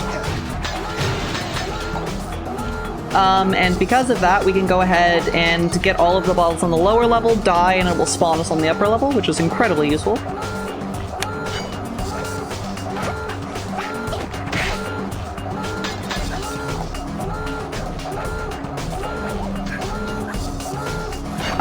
Just,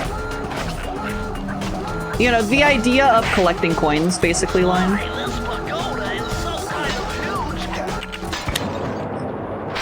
Ta-da!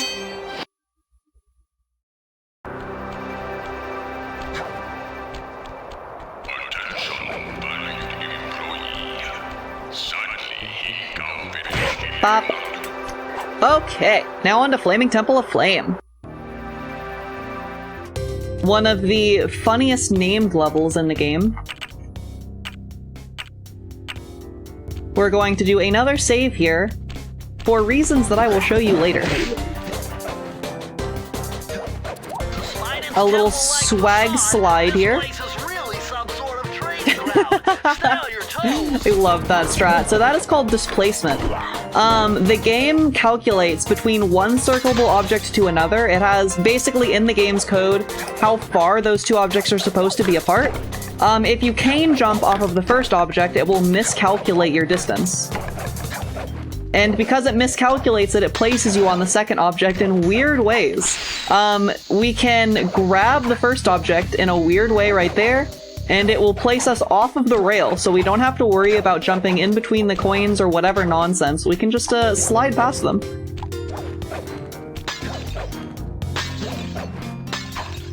Ooh. It's a fun little out of bounds here. It still feels new to me, I guess, but it's not a very new bottle route for this level. It is a double death abuse bottle level. In that we trigger the central checkpoint in the center of the level, grab the bottles on one side, die, go back to the center checkpoint, grab the bottles on another side, die, go back to the center checkpoint. It's a cute little optimization.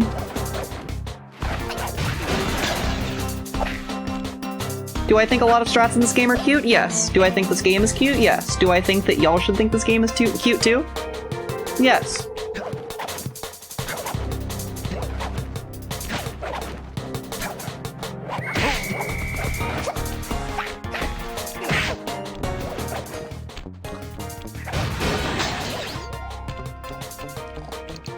What is death? Baby can't hurt me. Alright. Now we are going to do a very, very precise jump. This is a hook jump that saves a lot of time. I had to put a ton of work into it, so hopefully I can show it off smoothly here, but I just want y'all to know how incredibly precise this is beforehand.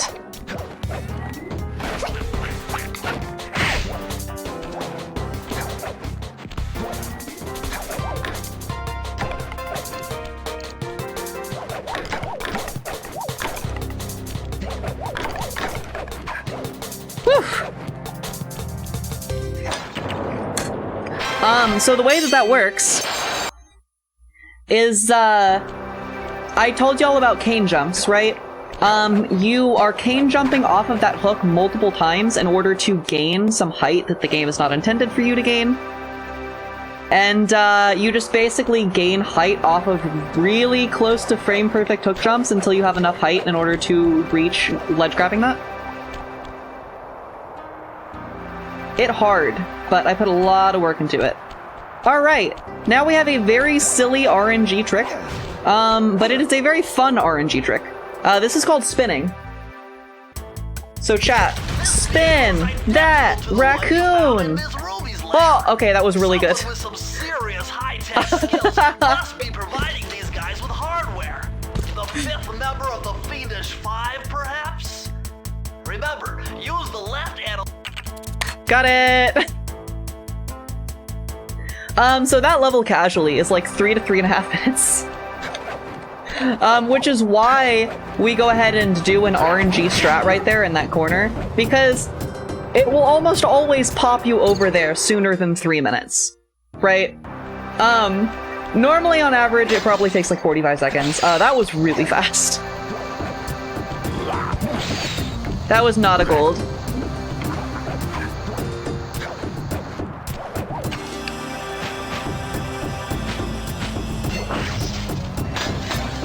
Okay, this is the final level that is impossible with Magnet. Carm, no. Okay, we're fine. Carmelita's a little terrifying sometimes. We're going to manipulate her shot pattern here if we...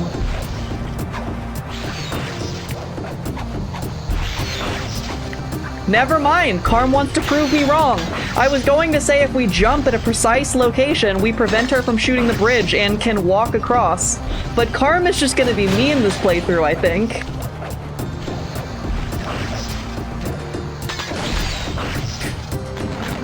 I used some backup roll hovers to get across there. Which, like, once again, roll hovers. Best ability in the game. I'm going to use slow in order to make these near frame perfect cane jumps off of this pole a little easier on me.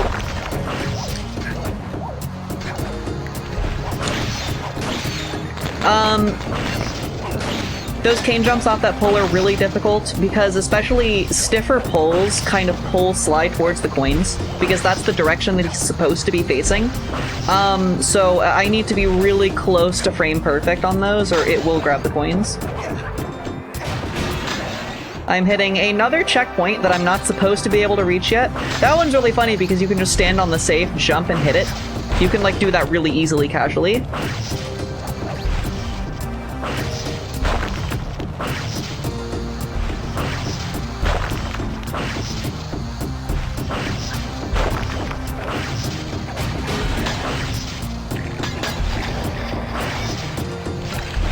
We're going to sadly lose our charm in order to do this death abuse, but it is the fastest.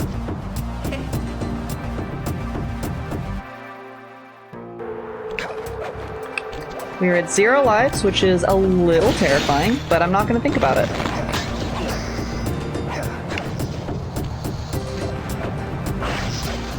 Carm, no! Carm! Carm!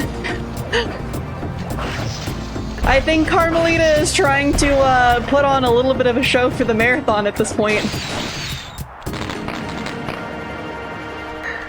Press the circle to enter the vault code. Multiple Alright, we're fine. Interesting. Chris Cooper's dive collection technique. This move is an extension of the dive move you already know. Just jump and hit the triangle button near breakable objects for some fast breaking, fast collecting action.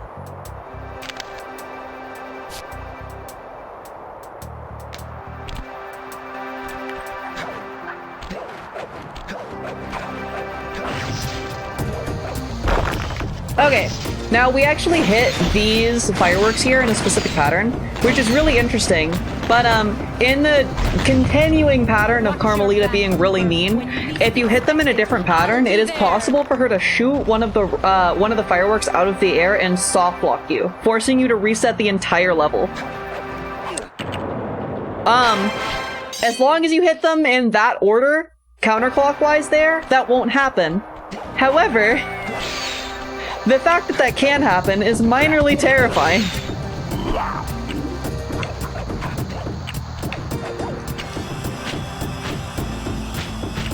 Okay, now we're just gonna do the entire level again, but fast.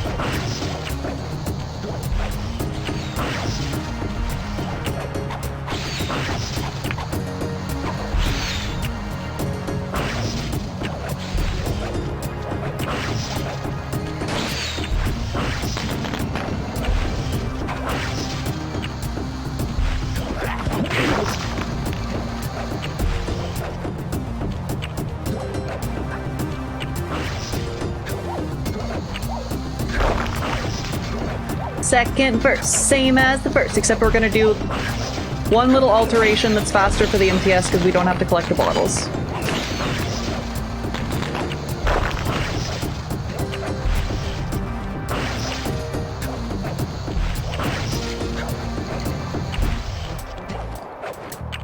Right here. Clean. Doing that jump setup list is kind of ridiculous. I don't know why I went for it, but I got it! Now, Carm, please. Okay. Did I scare y'all?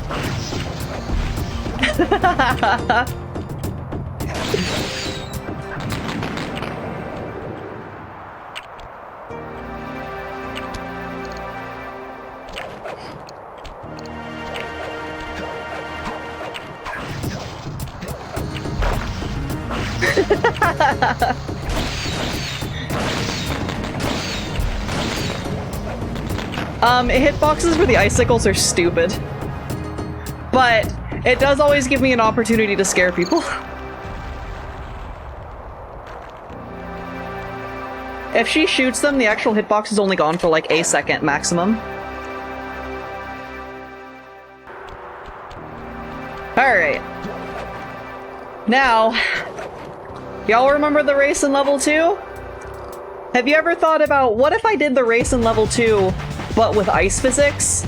Cause that's this race. What are you doing down there? Let's combine the two best things that everyone loves, racing minigames and ice physics. You gotta keep your energy up.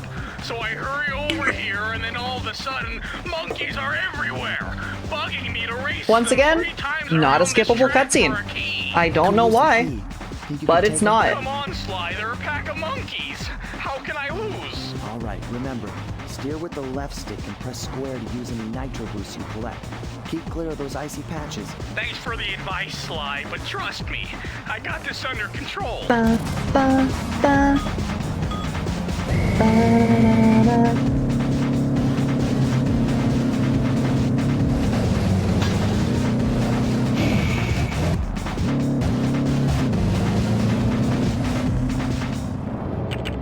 Y'all weren't ready for me to just skip the entire race, were you?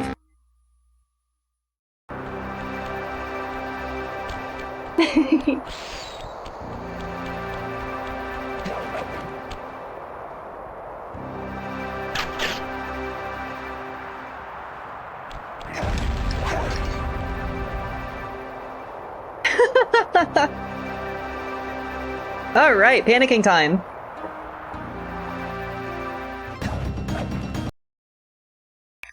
We reset once again to avoid some evil monologuing.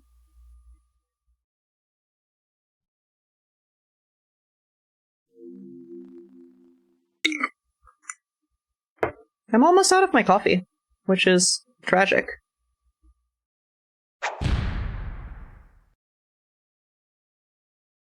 Yeah, Murray was right, it was easy to get that key.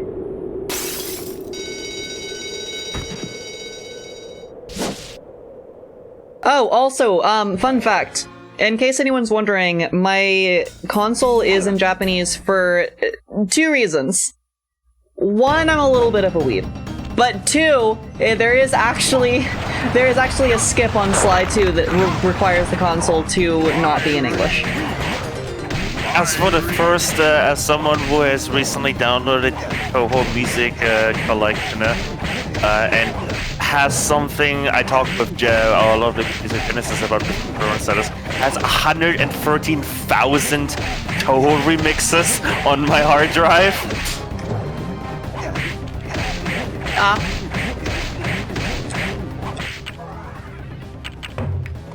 Okay. First of all, fun fact about Toho, it was recently taken from me, which is tragic, but up until recently I was the world record holder for Toho 7 speedrun. Oh, speedrunning. Nice. Yeah. Not points, because points is ridiculous, but speedrun, yeah. Secondly, that was a perfect panda. That is such a, I'm very proud of that panda. Such a random crossover that you ended up actually speedrunning Toho. Yeah! I speedrun basically any game that made an impact on me as a kid, and Toho 7 was one of those. Yeah, I'm more of a survival player. I'm actually going for Lunatic No Bomb right now in Embodiment of Scarlet Devil. Ooh, nice. We're fine. I was never worried. In case anyone was wondering what just happened with that panda, the way that boss fight is supposed to happen is you hit him 10 times, and then he knocks you backwards, and you have to re-climb up to him while he throws fireballs at you, hit him 10 times, knocks you backwards, that whole thing. If you do a precise little jump onto his belly while he tries to knock you backwards, he will knock you upwards instead. So you don't have to do the climb back up, and you can just hit him 10 times again. So that is what I mean by a perfect panda. I did that 4 times in a row, perfectly, and I am very proud of that. I know, I love ESOD. It's so good. Oh, EOSD? There we go. Embodiment of Scarlet Devil. I actually did get an 8 miss run added during SGES. An 8 miss Ooh. would be a clear, except I missed the one up on Sakia by shooting her too late. Rip.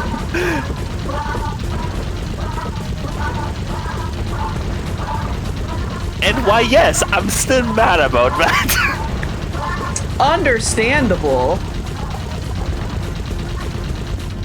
Clean. Nice shooting, Sly! Looks like we're The in mechanics clear. different, they're different. You do what's basically a square boost from Sly 2, except that's Sly 2 mechanics, and I don't need to go in depth of how those work. But you basically do what is known as a square boost, and then spam X in order to get the, like, faux frame perfect jump. Let's see if I can get this despawn, yeah? There are only 119 computers up there. And these Got it! Woo! Okay. So that is what's known as slug despawn. These slugs, whenever you hit them out of the arena, it looks like it spawns a new slug and it just keeps spawning slugs infinitely. That is a little bit of like some programming trickery. There are only 4 slugs, and whenever you hit one off of the edge, they land in the little pit around here and then crawl back to the ramps and climb back up.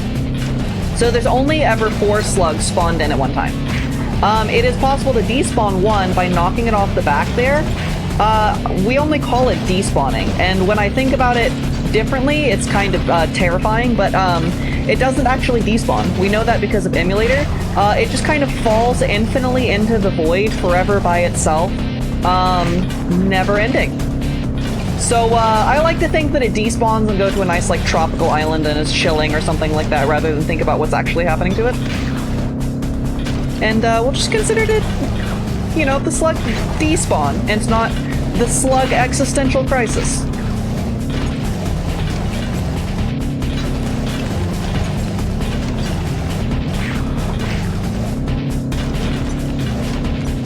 Nice driving, Murray. Now we have enough data to open the security doors. Just past them is the control room to Clockwork's Death Ray Tower. I think it's time for some Cooper thieving and sabotage. Don't you think, Sly? Beep. Alright.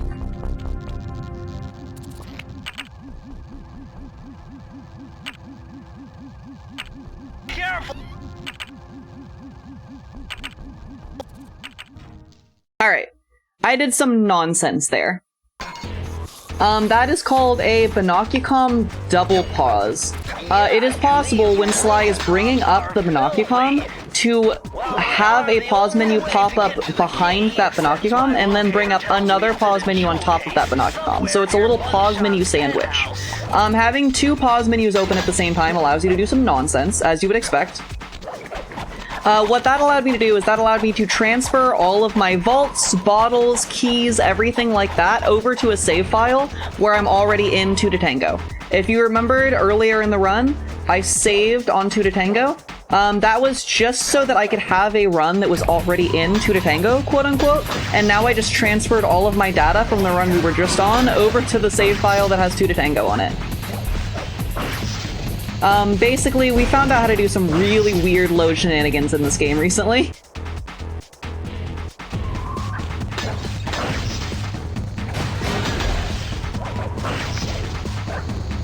We are going to... This is the water tower.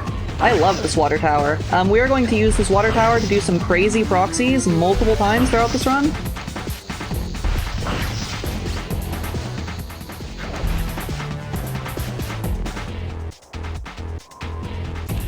Like that.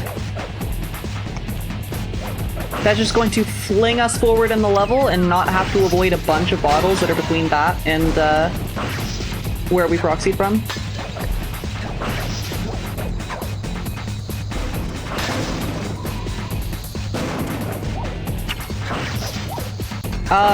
That proxy, the water tower proxy, that is using the invisibility, also known as the teabag button that we got from Ruby. Which is why we needed to come back here later. We need the teabag button. I mean invisible.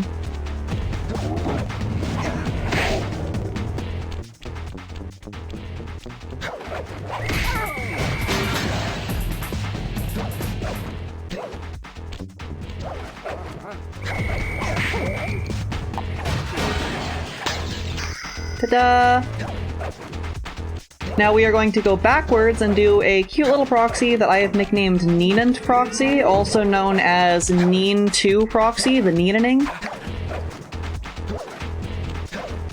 I named it after another runner. Love you, Neon.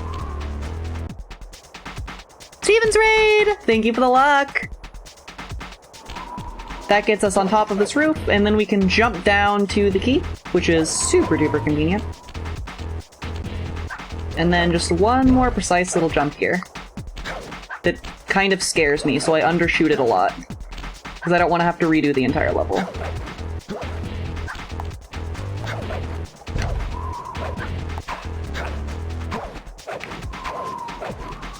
Sly, I'm gonna need you to work with me here, please. This jump is terrifying, and we're in front of a bunch of guests. Here we go. Thank you, Sly. I'm gonna hunt you down, Cooper. You can't run forever. Welcome in, Steven's Raiders. Here, cutie.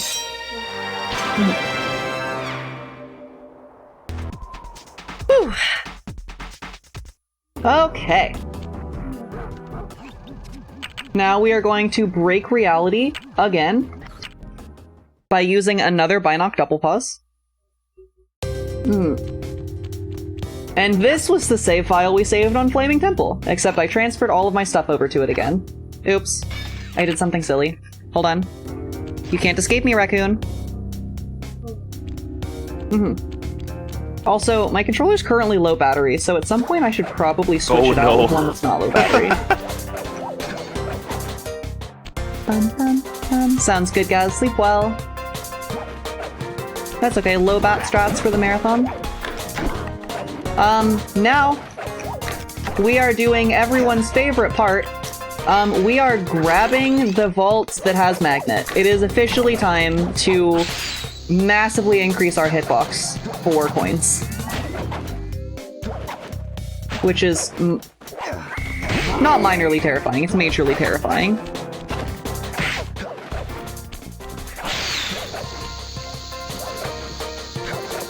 Now we are going to do this hook jump 2 more times. Remember, for every level, in order to 100% it, we have to do it 3 times. Once for the key, once for the vault, once for the Master Thief Sprint.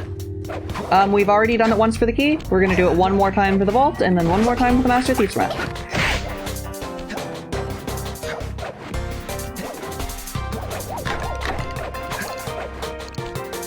Press the circle to enter the vault. I promise you that hook jump is incredibly tight. Lucky for you. I just practiced the heck out of it. Oops.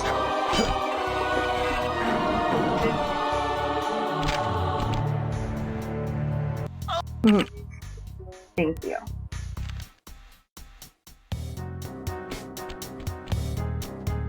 And now we have Magnet. And Magnet is gonna force us to do some really silly strats. These coins, impossible to walk around now.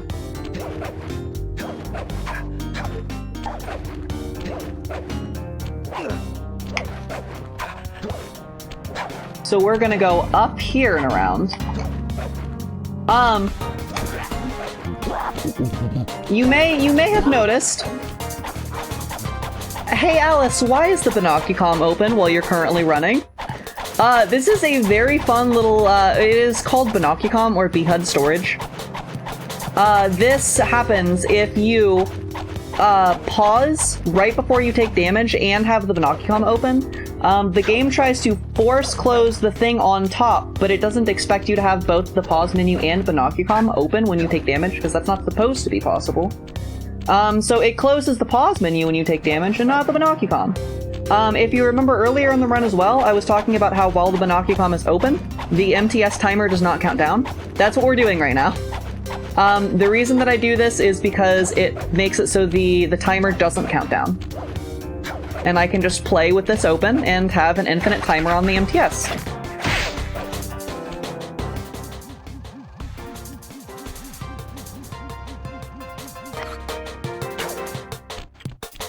And one more time for the hook jump. Hold on.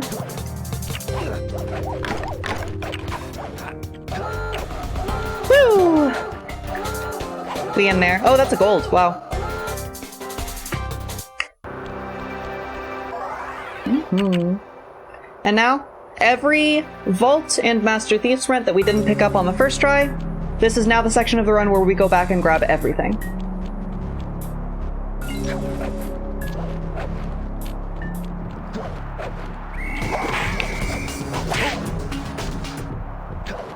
Those of you who like Crayon's proxy, run it back.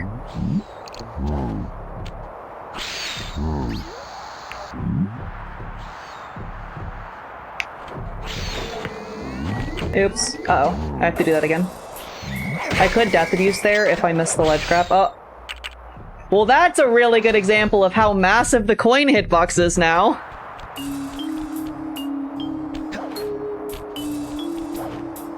If you wanted to know how big that coin hitbox is, that.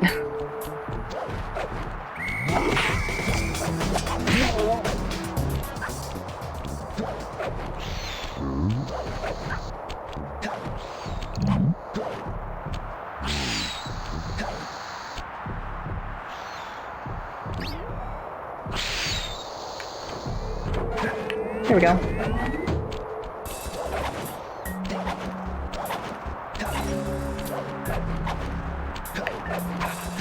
Can do just a little out of bounds grab in order to make it up to the vault quicker than intended.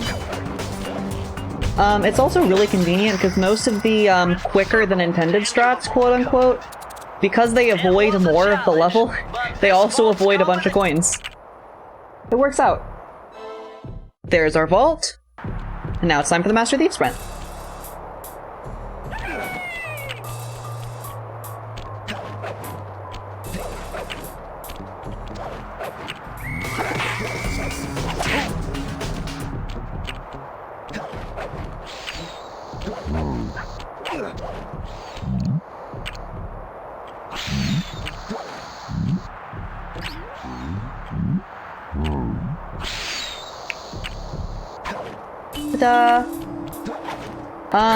If y'all were lucky, and if I'm lucky, I can show you some strats that have only just recently been found and never featured on a marathon before.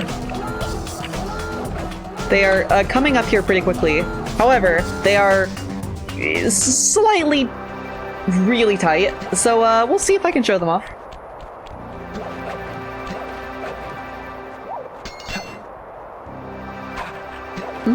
Just a little really tight.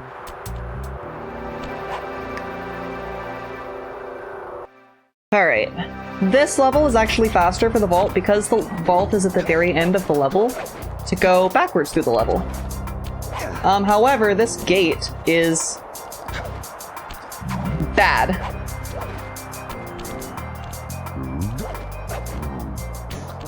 Got it. That jump eludes me sometimes. That gate is really frustrating to jump around because the actual hitbox of it is huge. To enter the vault code. I got a real headache figuring this one out. Alright, Master Thief's Rent time. This is a fun little strat. I know Astio was saying that this is one of the harder Master Thief's Rents. Yeah, this is kind of a brutal Master Thief's Rent, but we're gonna show off a fun strat. This is also the strat you use for any percent.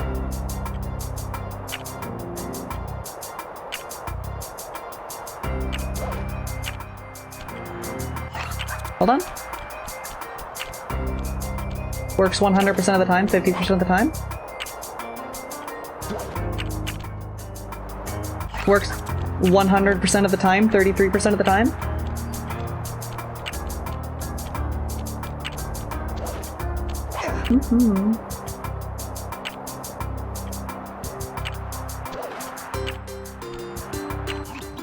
Here we go.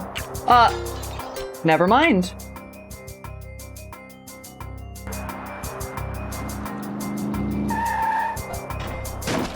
Didn't quite get enough height.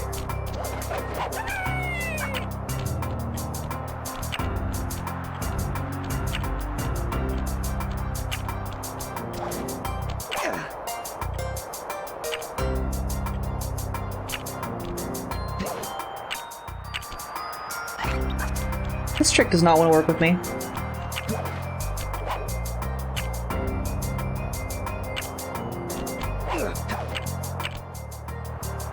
Wow, this trick really doesn't want to work with me.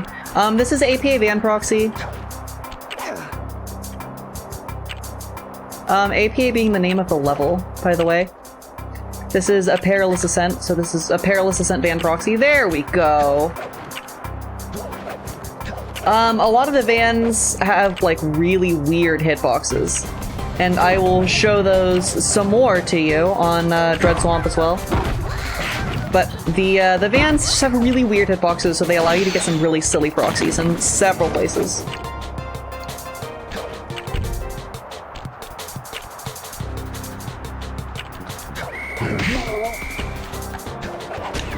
Ta-da!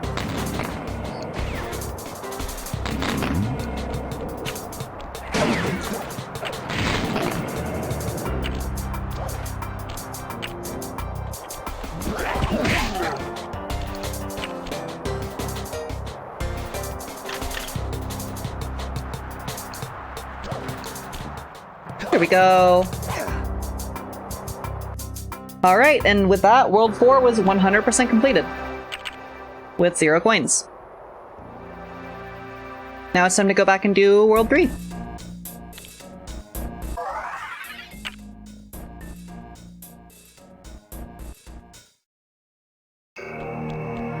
Now, if y'all remember how brutal Lair was the first time, this is one of the few levels that's actually way easier the second time.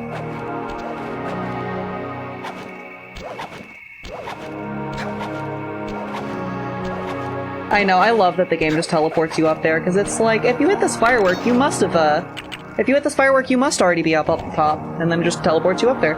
Perfect.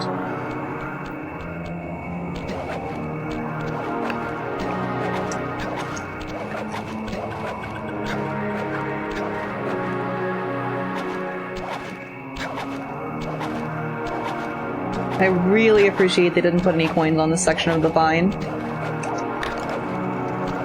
Here we go. That coin's a little annoying sometimes. Another cane jump to get to the out of bounds section.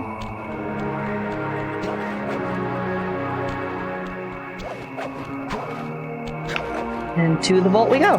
Press the circle to enter the vault code. I had to overcome some personal demons to get the answer to this one. Try 4. Ta-da! Now we have the Master Thief Sprint.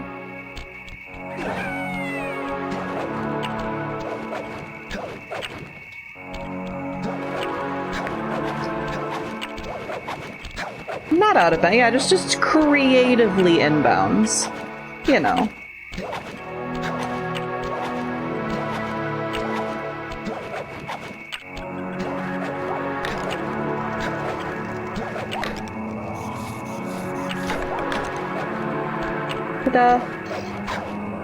That right there is a really good place to practice cane jumps if anybody does want to try them. If you can make it consistently to, like, standing on the wall there, then you have cane jumps down, which is super fun. And there's Lair.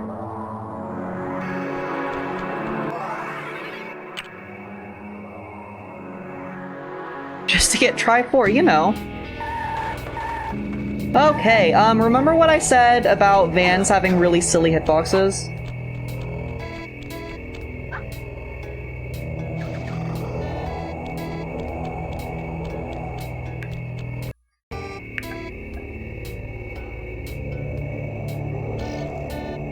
Yeah.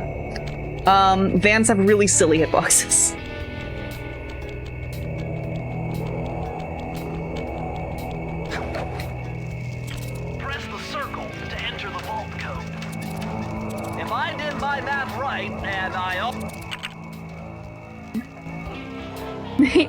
And run it back.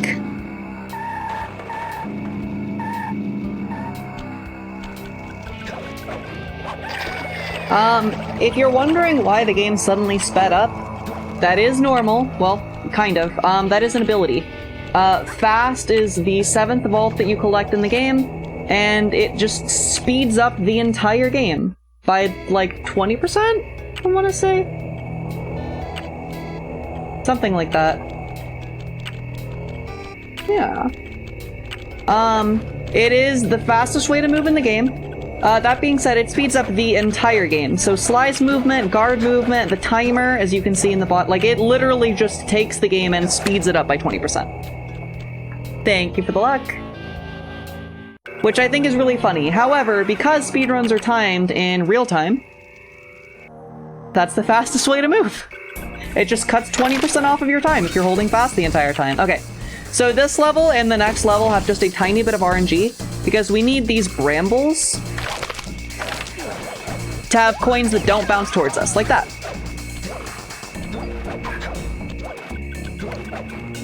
Oops. This is a fun little out of bounds. This is also the way you would skip this level in any percent. The vault is right next to where we would normally get the key, so we're just going to skip the level as we would in any percent and jump down to the vault over here. Press the circle to enter the vault code. Okay, Oh no. Oh no. Now this is an interesting little problem we have with the timer. The timer is down there, and with the timer being down there, it is hard to get it without collecting coins and then make it back up here in order to do the out of bounds. Oh, and it went away. So yeah, you see the problem. The timer is right where Sly was standing, right at the end there. So I have to do that, but really fast, so the timer doesn't go away.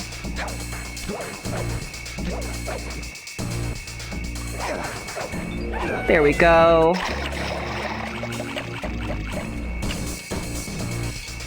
But also, that being said, the vault that we just got is water immunity. So we no longer take damage from water, which is very helpful because it's really easy to fall in water in this game. Especially in World 3.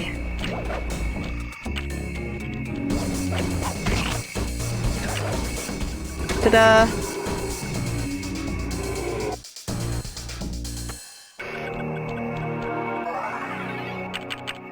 And last level in World 3.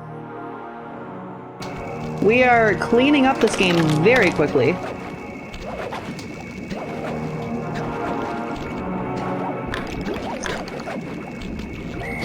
Super clean bone jump as well. Oops.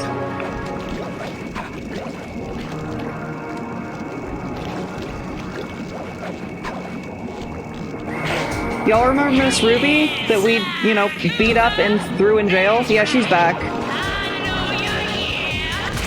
Sequence breaking is fun.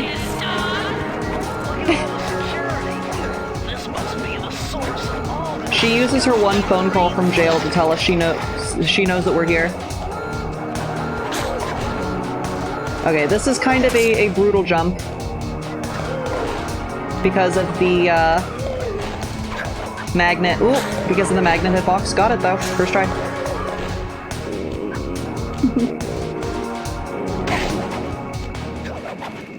There we go.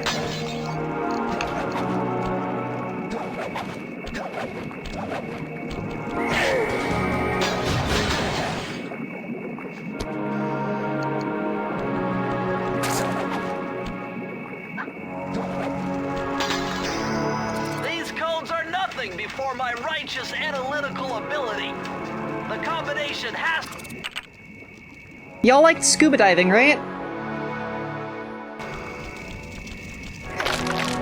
So we're going again. We're going again as soon as the Bramble RNG lets us. There we go.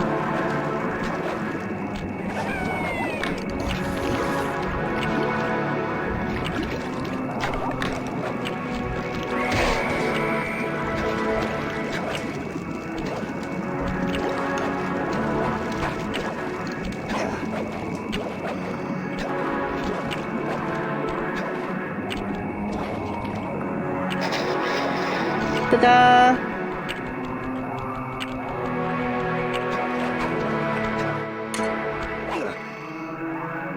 Thank you, Alpha. Alright, World 3 has been 100%ed. with 0 coins. Alright, now we have a super fun strat in World 1. I got the vault in ASA, the very first level here.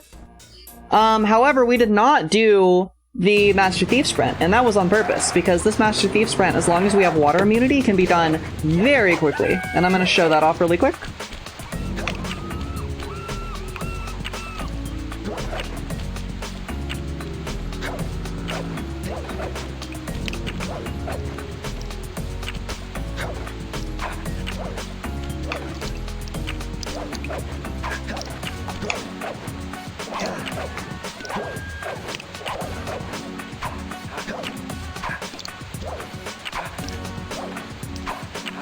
Come on.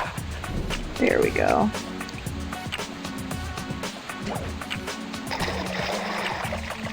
So,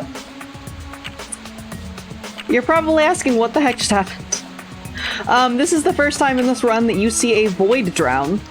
Void Drowns are just a type of super jump where you use a void in the level out of bounds in order to gain way further distance than you're supposed to be able to. Because the distance that you end outside of the level, out of bounds, is so far away from your starting position in that super jump, it slingshots you way faster than you should be able to go. I'm unbeatable. And that is a Void Drown. So you're probably wondering how I got here. Yep, Void Drown is faster than Slingshot. Void Drown is faster than everything as long as you have water immunity.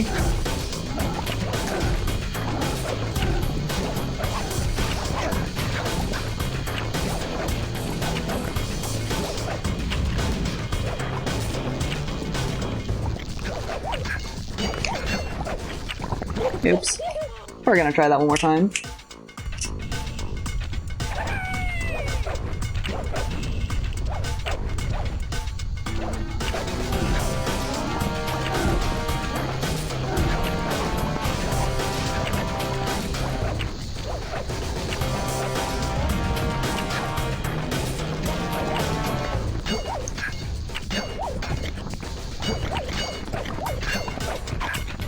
There we go. So those coins right there to my left are really annoying to skip. However, if we move the hook just a little bit and then do a hook jump off of it, we can get up on the opposite side of where the coins are at, which is very convenient. Also, if y'all have ever wondered, what would you ever use Hat Mine in Sly for? Conveniently, this piece of windowed glass right here is actually mineable. It is, like, the only thing in the game that Hat Mine is used for. And I guess I get to show y'all that again, because, I slid off that and, fell into the coin.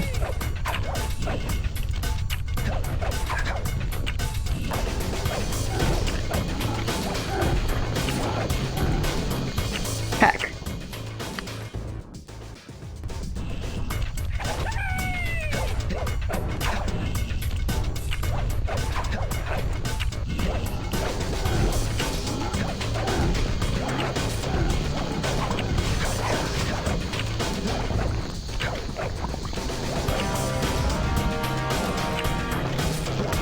Too far.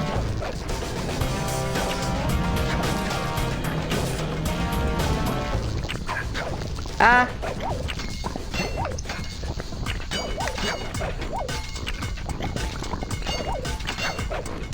There we go. That hook jump is kind of sketchy. That death is kind of sketchy.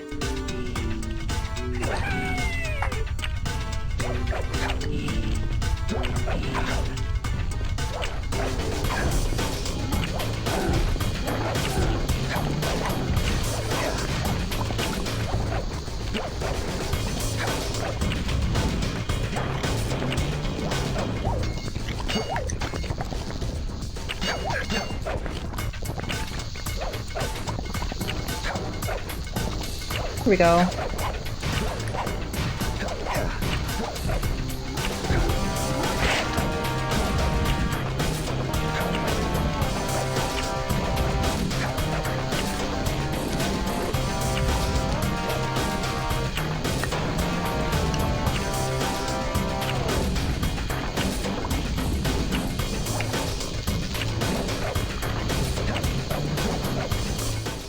There we go. Finally out of fire down below.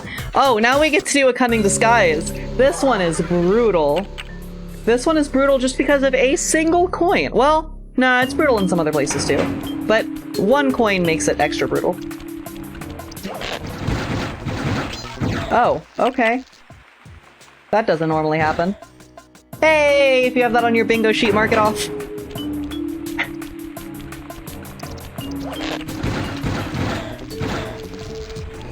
This coin right here.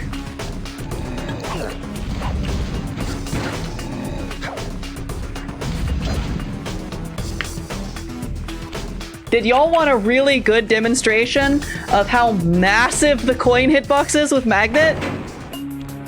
There you go.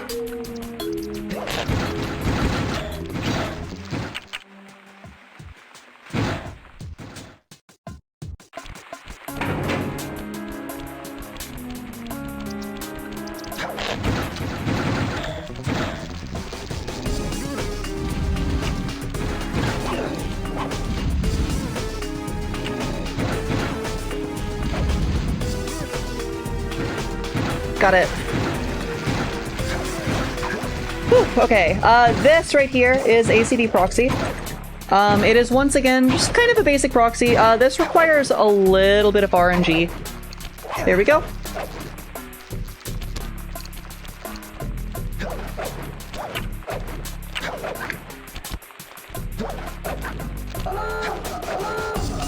Got it.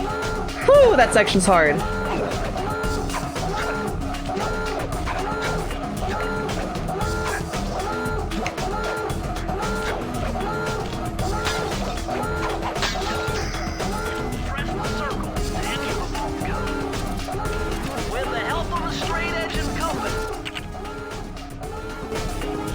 Okay. Now Master Thief Sprint, run it back. Y'all starting to get the pattern?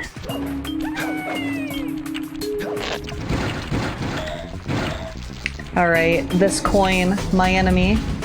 I just have to make it past one more time.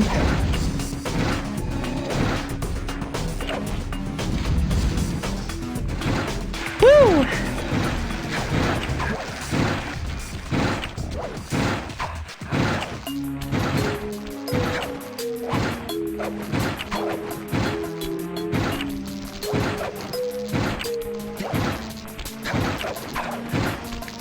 Okay, I just need this proxy to be nice to me as well.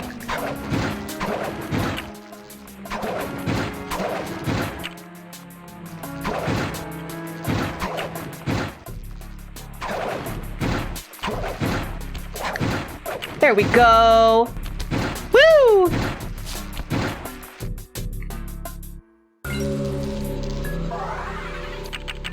Now Gunboat. World 1 is painfully tight.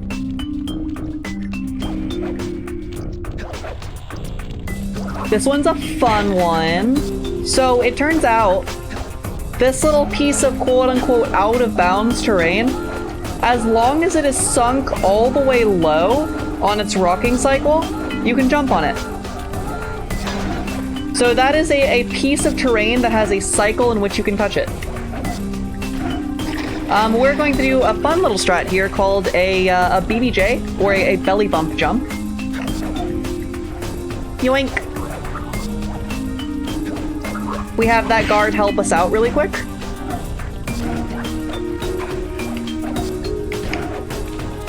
Press the circle to enter the vault code. This one was...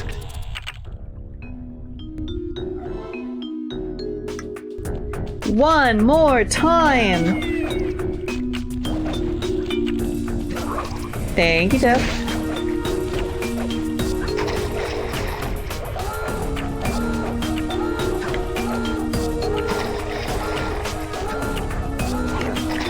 Oops. Uh-oh. One more time! But again!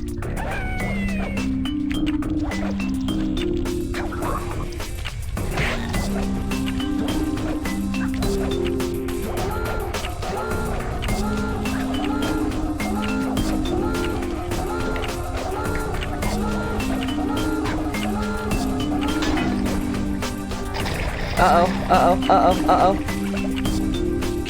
Yep.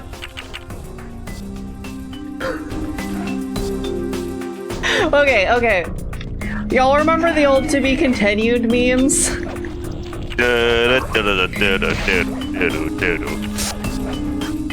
That's what that reminded me of. Pausing with the belly guard right above me.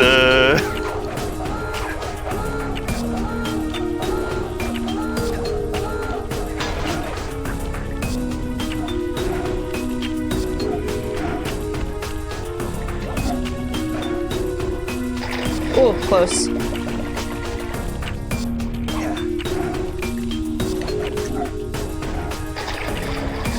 Uh-oh. I'm gonna need you to work with me, like, real quick.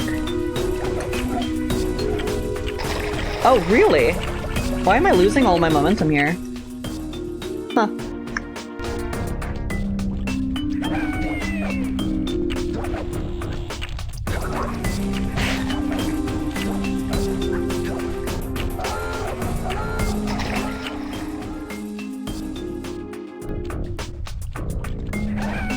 The level of incredibly tight strats at the end game of this is wild. Because if y'all thought that the run was hard up to this point, let me tell you.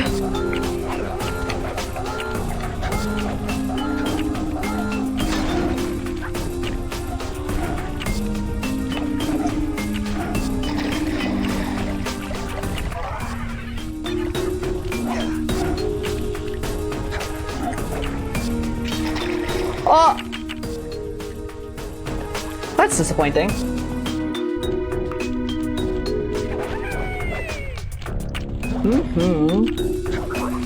That's okay, we got this,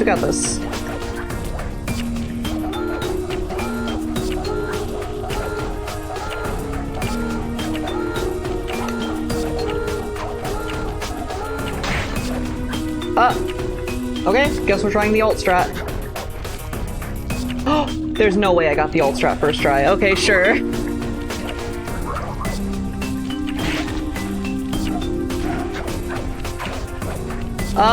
So that alt strat was a cute little thing that's called a roll bounce, and that terrain is possible to bounce off of at just the right angle to bounce you over. There is no way I hit the roll bounce first try.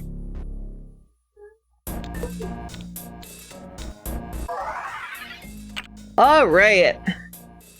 We have rocky start time. We get to once again implement one of my favorite any percent strats into this. This is going to be Ketis. This dog, canonically, I'm not kidding, this dog's name is Cletus. Cletus launch to the key is called Ketis. Hold on.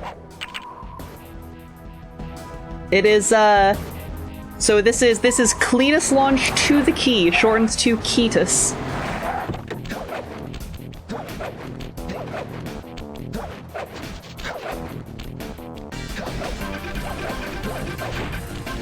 I got this. This is a 4-frame window, in case you're wondering exactly how tight this is.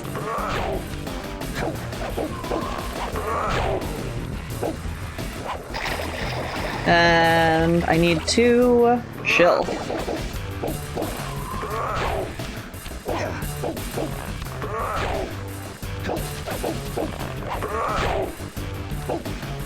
Here we go.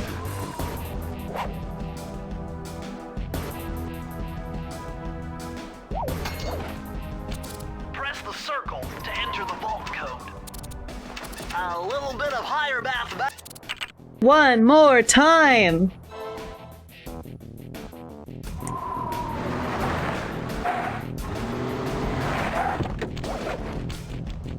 Y'all get to see some really silly strategies with this game.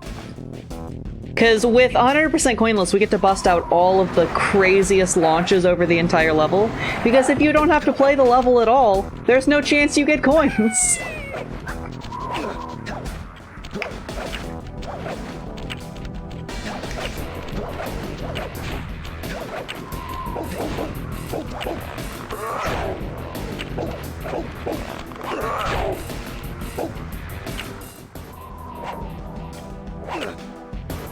One more time.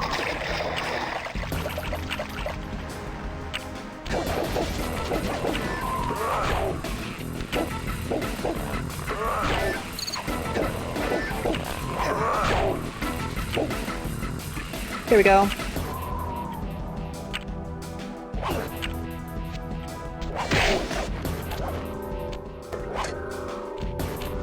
Ta-da!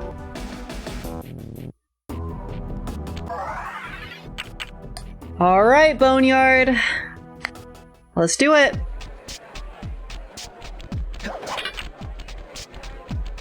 Alright, first and foremost, there is a safer strat to hit the vault than the Master Thief's Rent. So we're gonna do safe strat for the vault, and then we're gonna do crazy strat for the Master Thief's Rent. So the safe strat, you can do a little out of bounds jump here. We're going to ground ourselves on this fountain, and then we're going to do another void drown.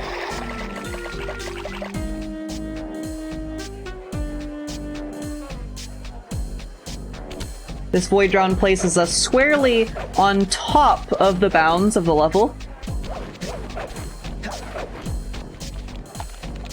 And now we can just walk to the vault.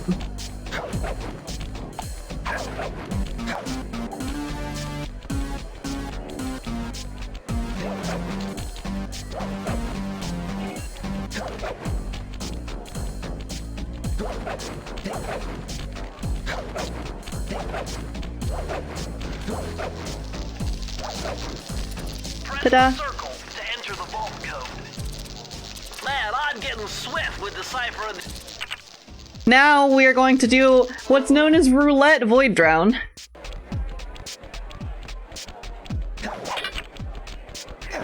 Roulette void drown, fun fact, is a void drown.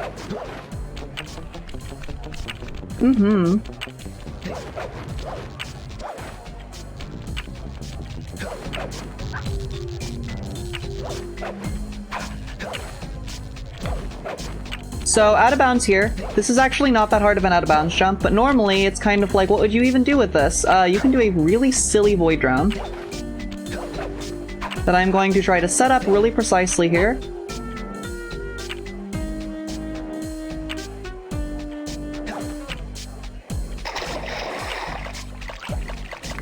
See if that worked.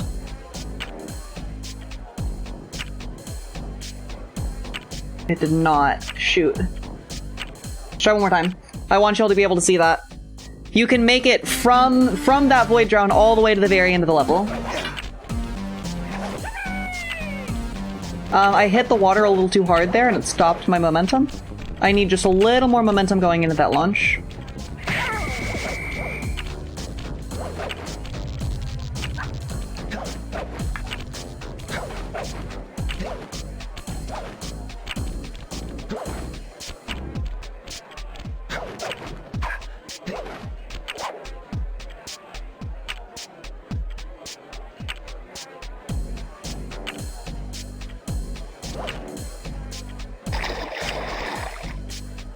Rip. I got this, I got this, I got this, I got this. Don't worry about it.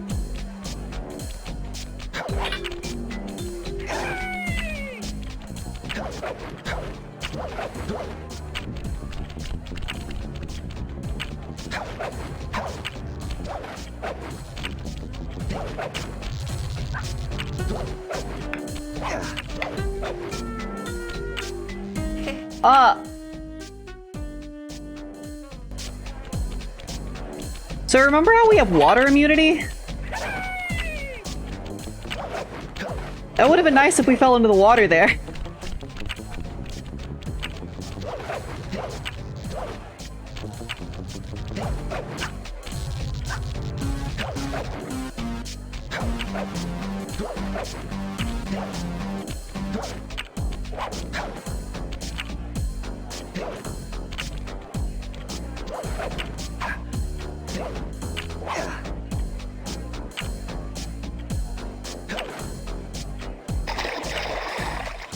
We hit really hard.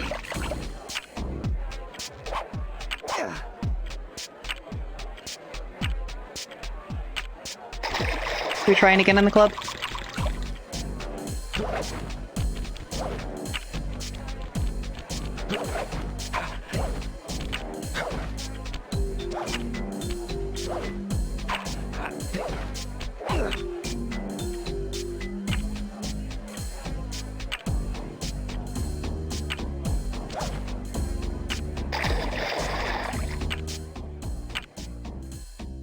Wow. Which vault is void immunity? The second to last one in the game. The very last one is stun, which is, funnily enough, one of the most useless abilities in the entire game.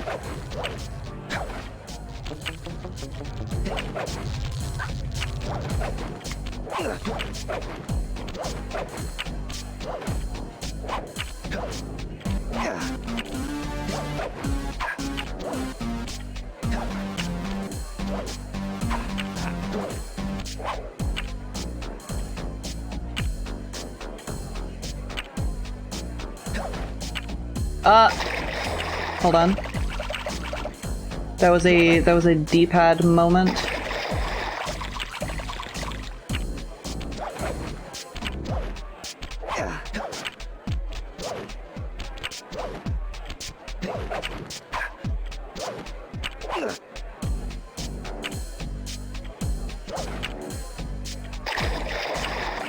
I don't think that's gonna work, but I can hope.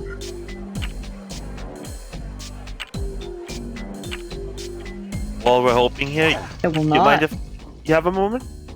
Go for it. I Go just for it, want yeah. to say, as we're finishing up the last run of day one here, since we are literally 15 minutes away from the estimate here, we want to say that Yep. you all can still donate, you all can still raise the donation total for the end of day one here. And how cool would it be if we finish over 15? I was gonna say over 1,500. You know, okay, we can dream, right? We can dream.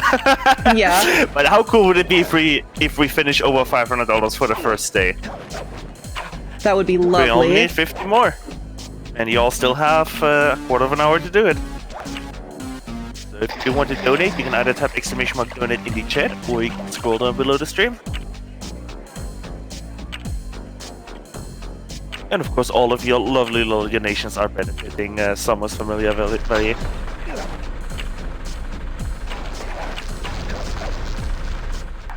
There we go. I was just buying time for you to get another donation plug in.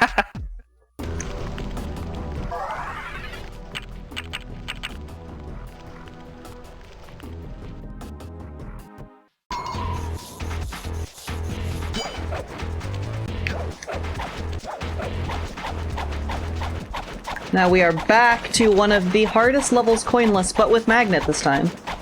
This level is kind of the last hurdle in the entire run. So fingers crossed we can do this level correctly. This is also the level that we just found a new strat in, so let's see if I can show it off for y'all.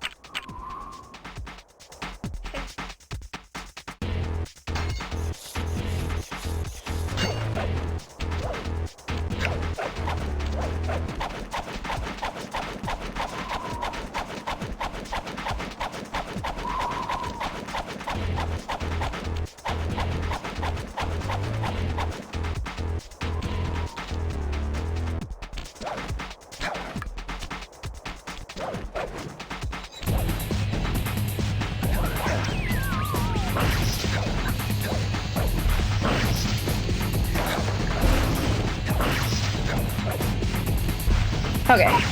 We need to wait for that coin to despawn away from our proxy spot. We need Carmelita to chill. Okay, Carm.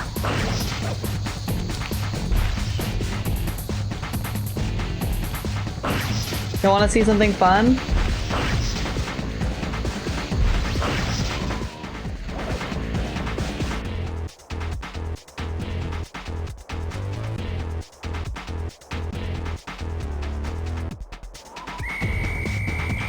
Good thing I know Navajo code talk. Try 532.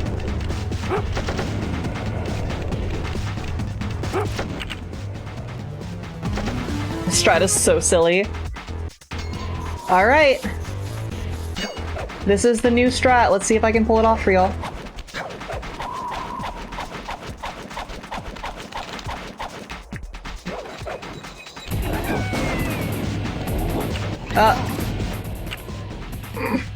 There it was. There's the new strat.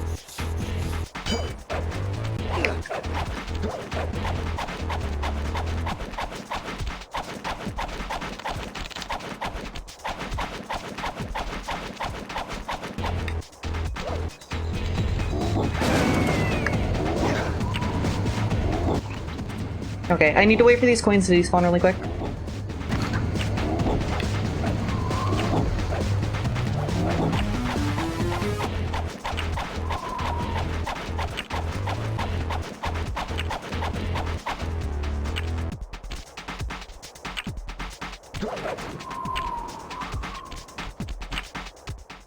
Oh, hold on, we have void immunity. Nice. Okay. The death plane for this jump right here is ridiculous. In case y'all can't tell. It is absolutely massive. There we go.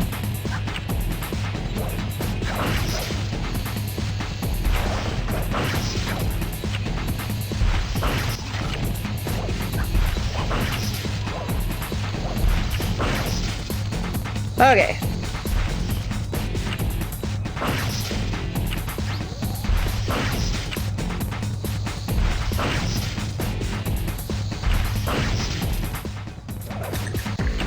No! We're gonna try one more time.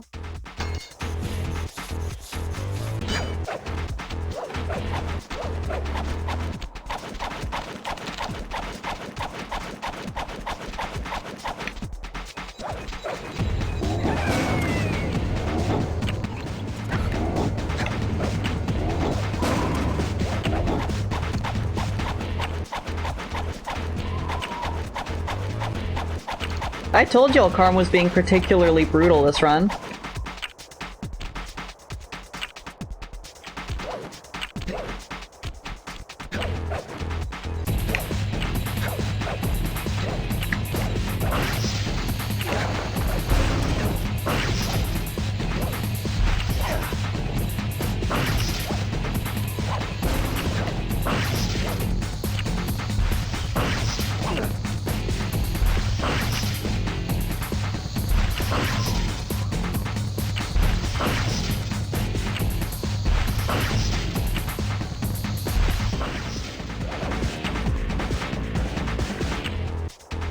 There we go. There's part one. That is a modified water tower proxy to get us to this roof here.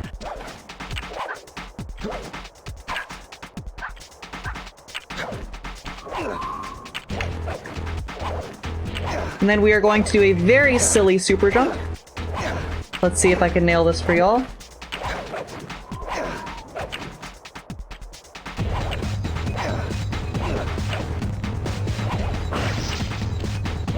That might have grounded me. Hopefully not, though. Karm, no. Don't do it. Oh, okay. No! Okay, it's okay. We can try one more time.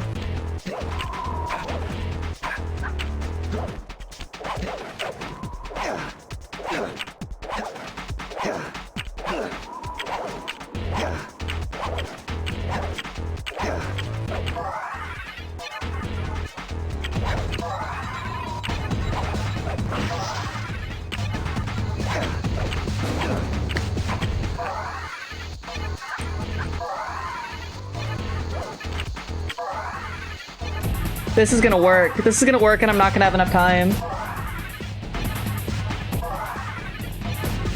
It did not work. Thankfully.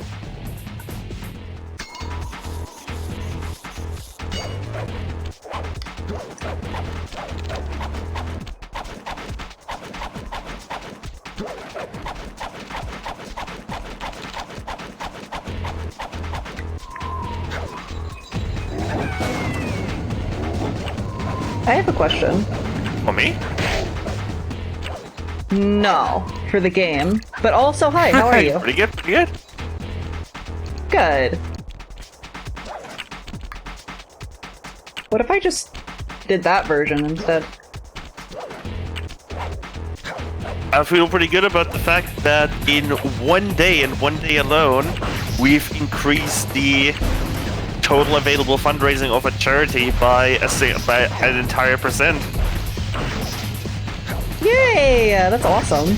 Do that for 5 days, and you're looking at a lot of extra work that can be done.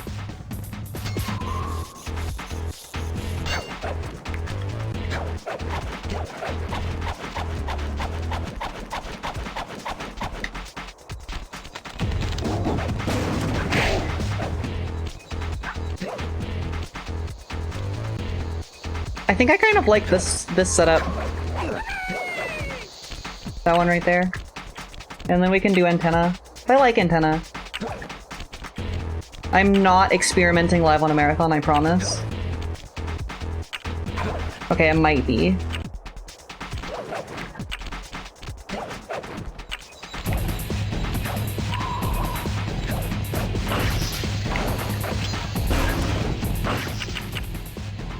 Dang.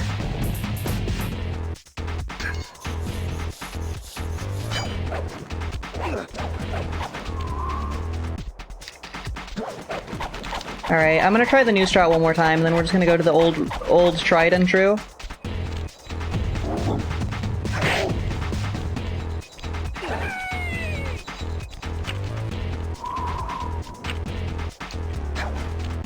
Oh.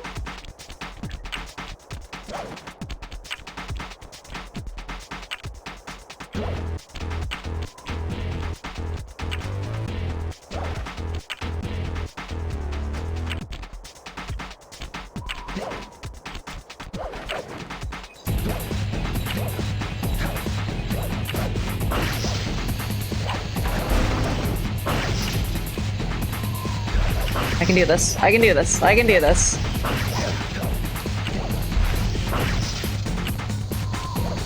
Hold on, I have a theory.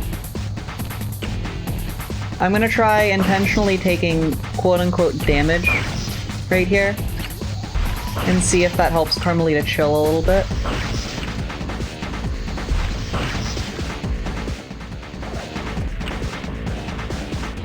Okay, I think that helps. Yeah, for anybody that is unaware or can't tell, this level is incredibly brutal.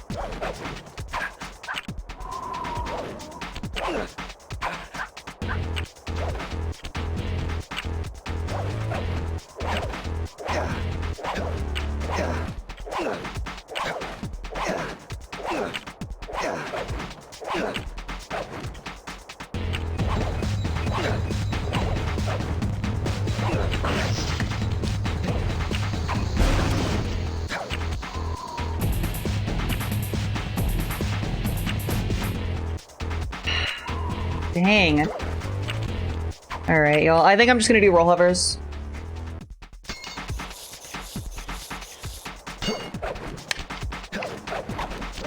Alright, I'm just gonna do the old strat. Sorry, y'all. I really wanted you to see the new strat. You get the point, though, yeah? You get what the new strat's trying to do.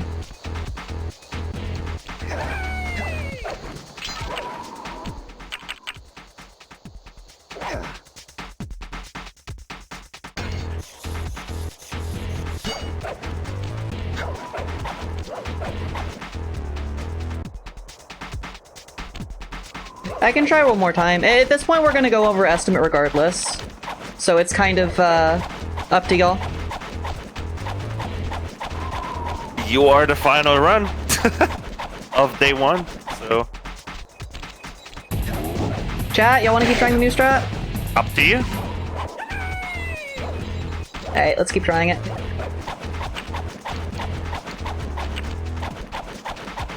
Stevens, do you know why I'm just not getting the distance? Because that would be really helpful if you did. It just gives people more time to donate. Yeah, exactly. Not that I'm encouraging you to, you know. The ultimate throwing for content.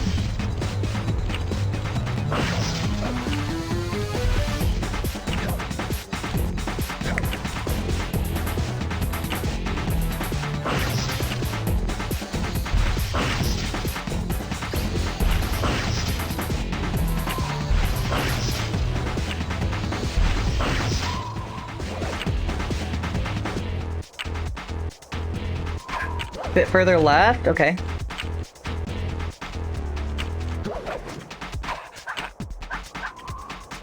Tell you what, I'm gonna We're make gonna try Chad here. an offer, and I'm gonna regret this because I'm actually saving up for an X32 mixer right now.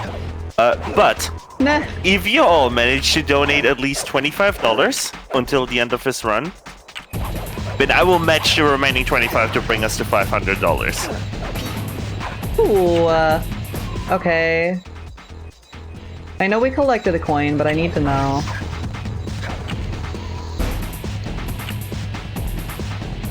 That worked! One more time!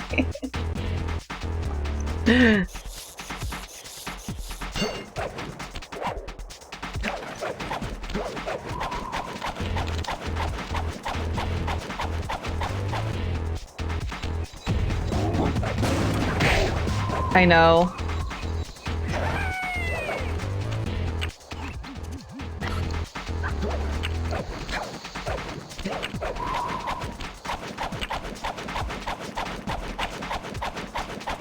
Hi, Snubbles.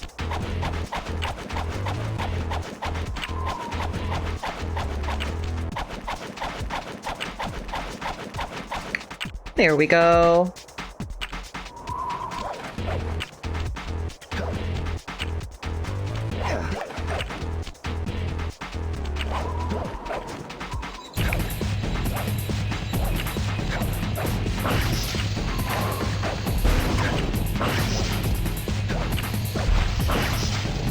Yeah, Stevens, for future reference, I think when you're getting the setup, take intentional damage. So when you get this trick, how far away would you be from finishing the game? 6 minutes? I'm sure Lovely Tech has a heads up.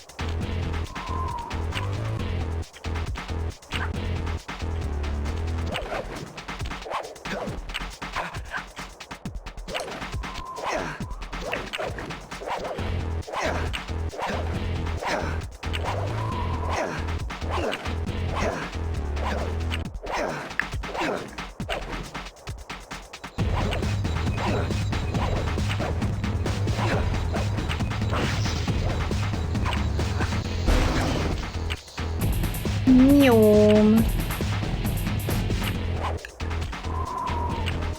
Brutal.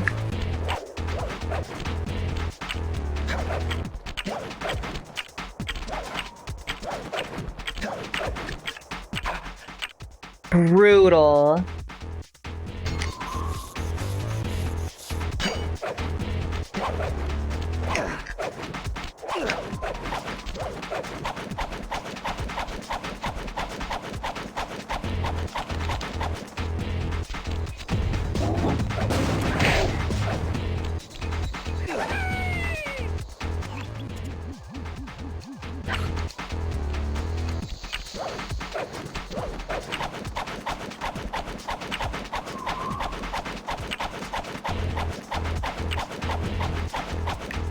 Okay.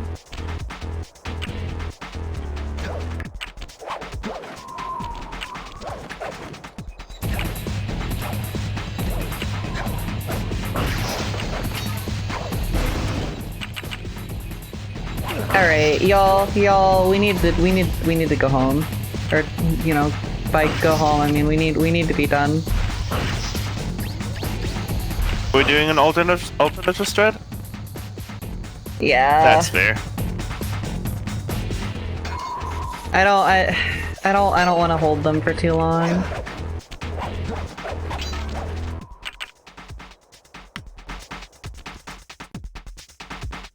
Did Lion donate that 25? Nice. Oh yeah, I just saw that. That just came in. Thank you so much for the $25, Liner. And no comment. That went towards the pendant bid for Bioshock Infinite. So let me see. Where's that tab? Where's my tab? I want an update on that bit more. All right, fine. Close that tab.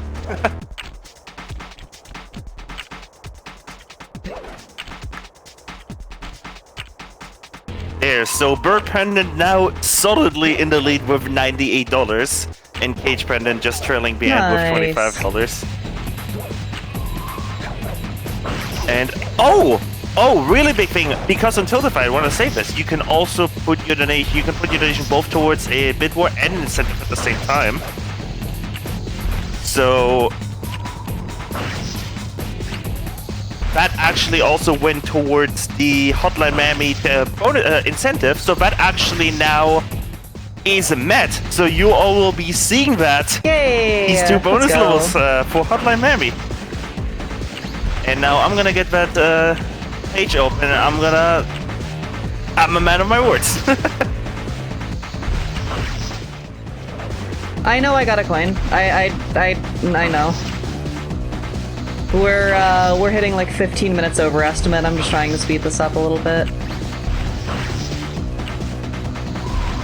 I got you, fans.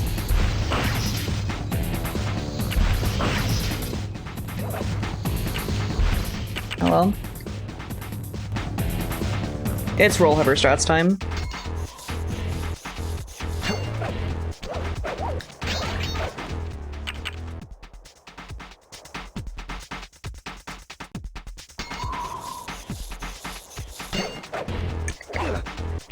And while I'm fulfilling my promise here, we actually get another $5 donation from Mark Wilson Hamlin with no comment. Oh, but nice. so much.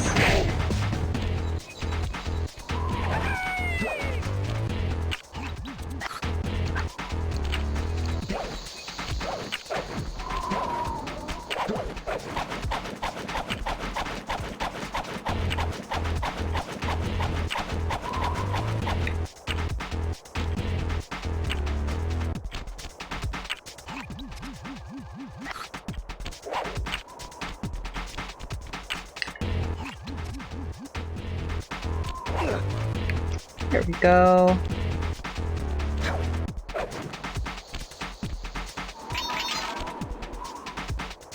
I don't want to talk about it.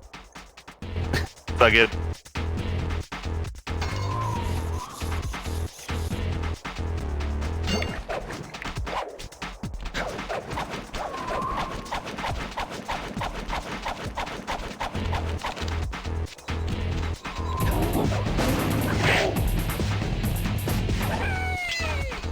And with that, that's how quick you finish the day over $500.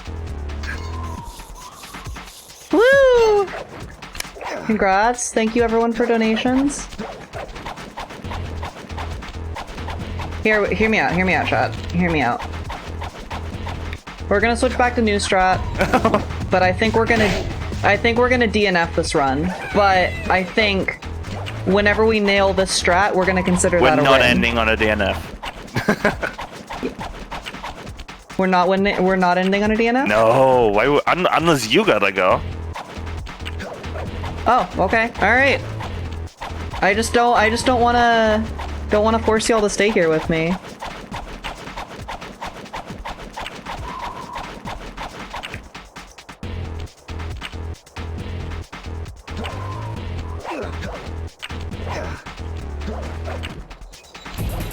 So I just checked, our volunteer schedule technically goes until 4 AM EDT.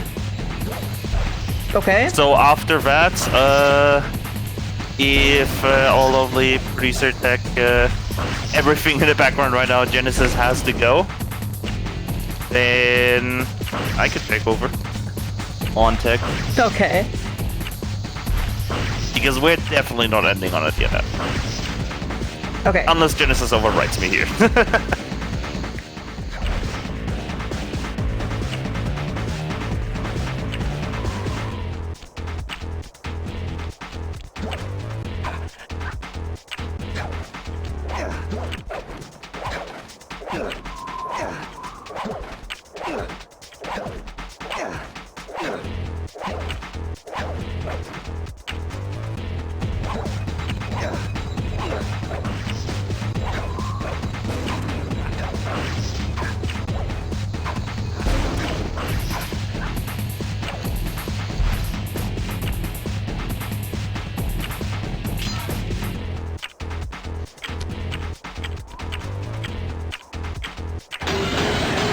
I'm making the call, y'all. I'm making the call.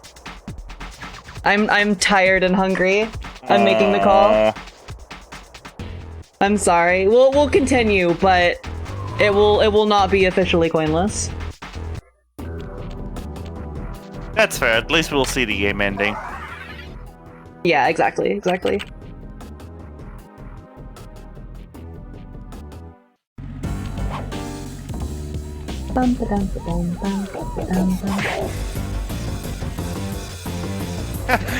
If you want, only with your permission, of course, we could change the category to 99% coinless. Go for it. Alright. If Genesis approves of that, then that might be on screen soon. God dang.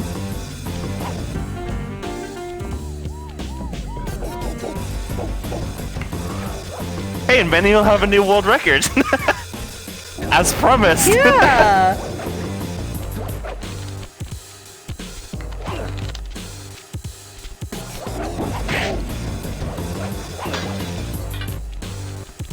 Oh, that's a good argument from Lion Hunter. It would be still 100%. It would just be 100% coin to coin. You need an Yeah. I got right into late though, so IQ of at least 140 to figure this one. Okay, this is a fun little it has been changed by the way on screen. It has. Nice. Beautiful. This is a fun little memory manipulation. There is a very long cutscene for when you complete the final vault, open the final vault. It's like, at long last, the Thievius Raccoonus is complete, and it goes into like his ancestry or whatever, blah blah blah. If you load a different file as you complete the Thievius Raccoonus, then it won't play the cutscene. So that's what we did here. Okay, better category name. 100% coin little. Coin little.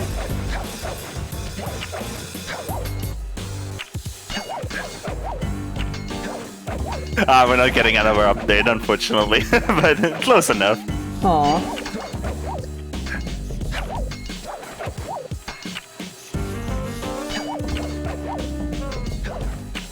Here we go.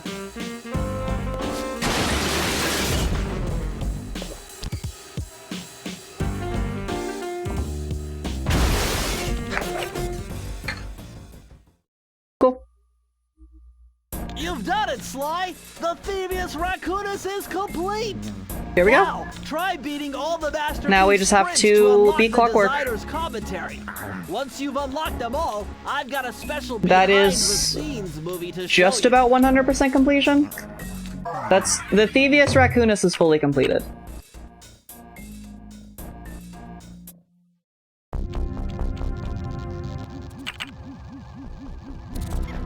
Five more percent. Yeah, if y'all want to count it down, go for it. Count down the percent of completion left.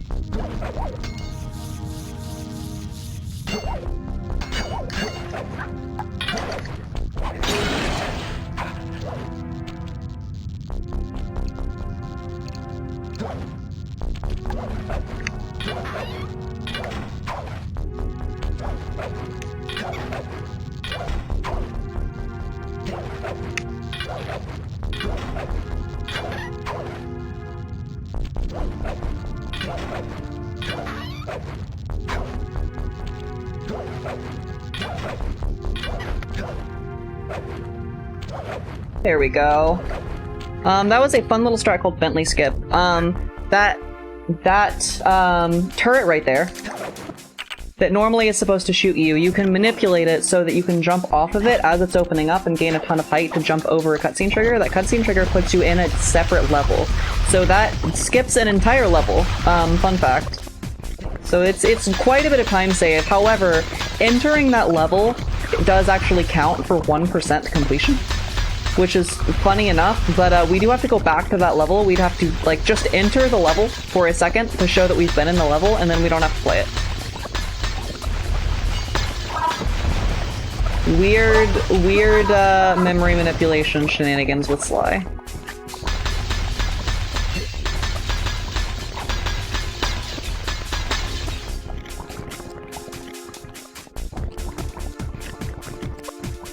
4.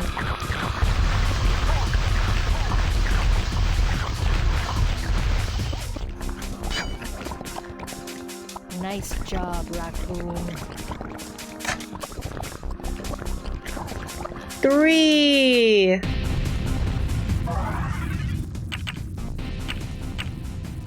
Now we're gonna go touch the level we skipped.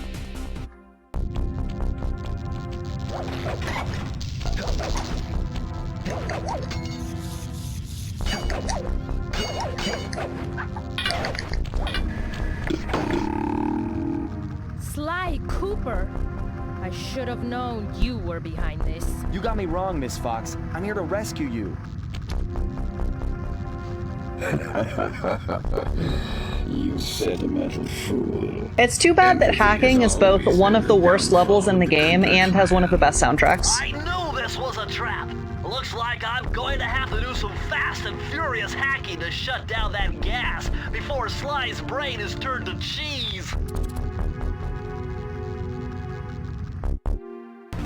Haven't had to do this in a while. 2.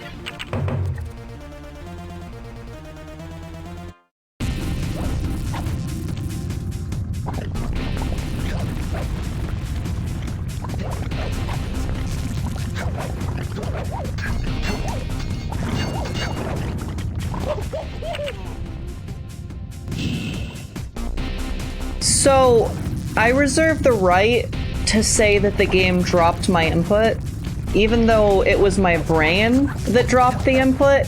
I just didn't press the circle button. I'm a little tired. And I've just noticed that the category was actually indeed changed to 100% Coin Little back. That's Yay! amazing. Thank you, Genesis.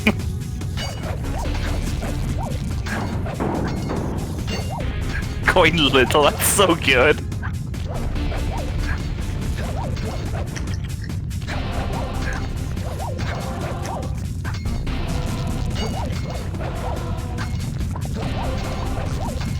There we go. That took too long.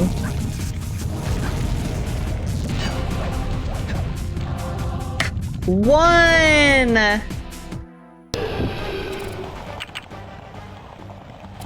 Sinking Peril is one of my favorite platforming levels in the game, except for the fact that there's the weird quirk of this game's design where circleable objects, the circle hitbox extends infinitely upwards above the object, for some reason.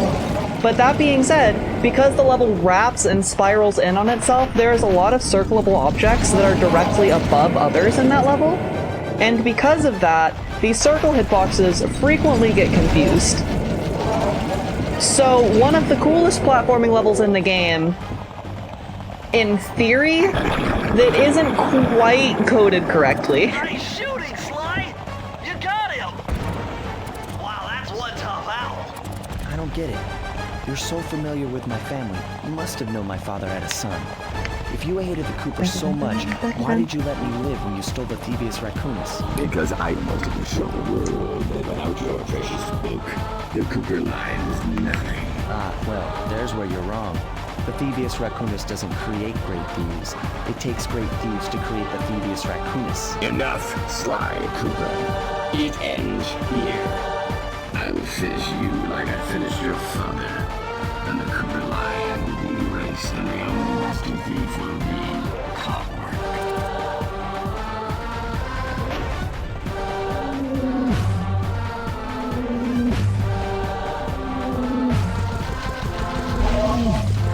This section is interesting because these rings are not truly randomized. There is a number of set patterns that they can appear in, and it's randomized which pattern it chooses, but once it chooses a pattern, then it's always in the same place. I'm tired. Oh no. That's painful. That's okay, we don't have to listen to the dramatic cutscene again.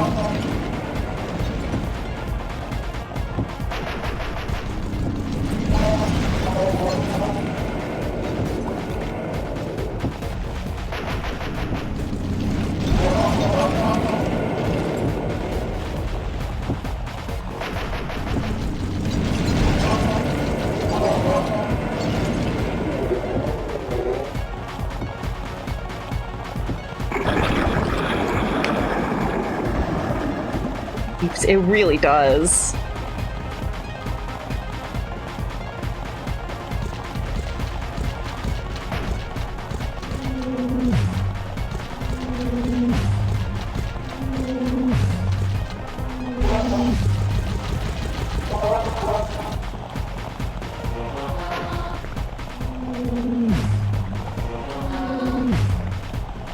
Join the club.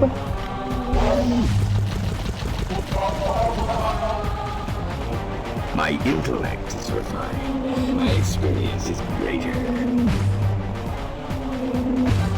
Listen, they're evil villains. They need to do their dramatic monologues. It's like a villain thing. Are you truly a villain if you don't have a dramatic evil monologue upon confronting your nemesis? I don't think so.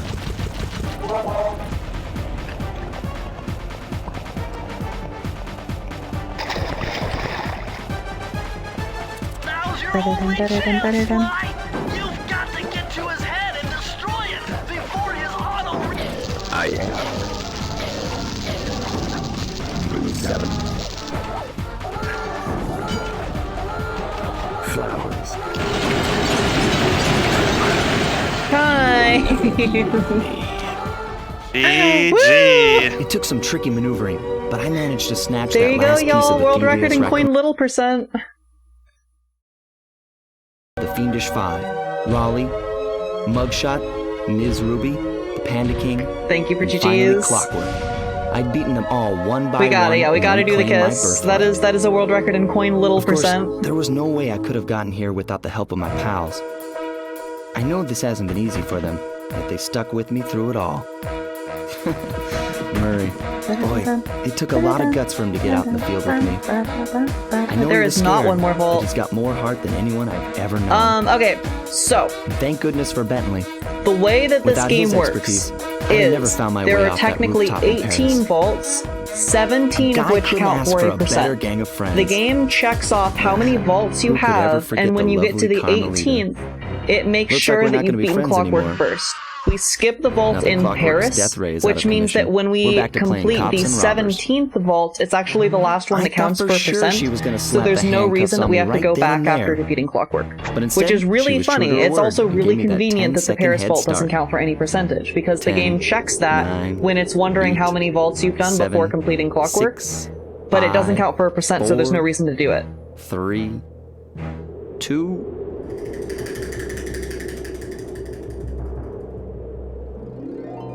1.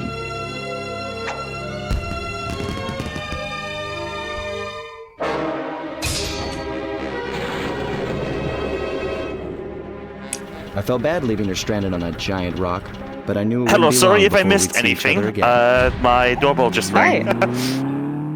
Oh, you're good, you're good. Run's over. Awesome. Did you just sign off? Sign up? No? I was just curious because I just heard silence, so I thought you already signed off. Alright, GG's.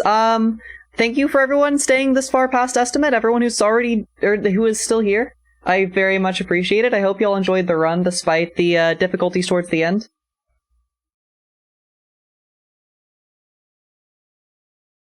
I had a lot of fun. Thank y'all so much for having me on. I hope that everyone has a wonderful night. Any more questions, comments, concerns before I go? Not for me. Thank you so much for the run.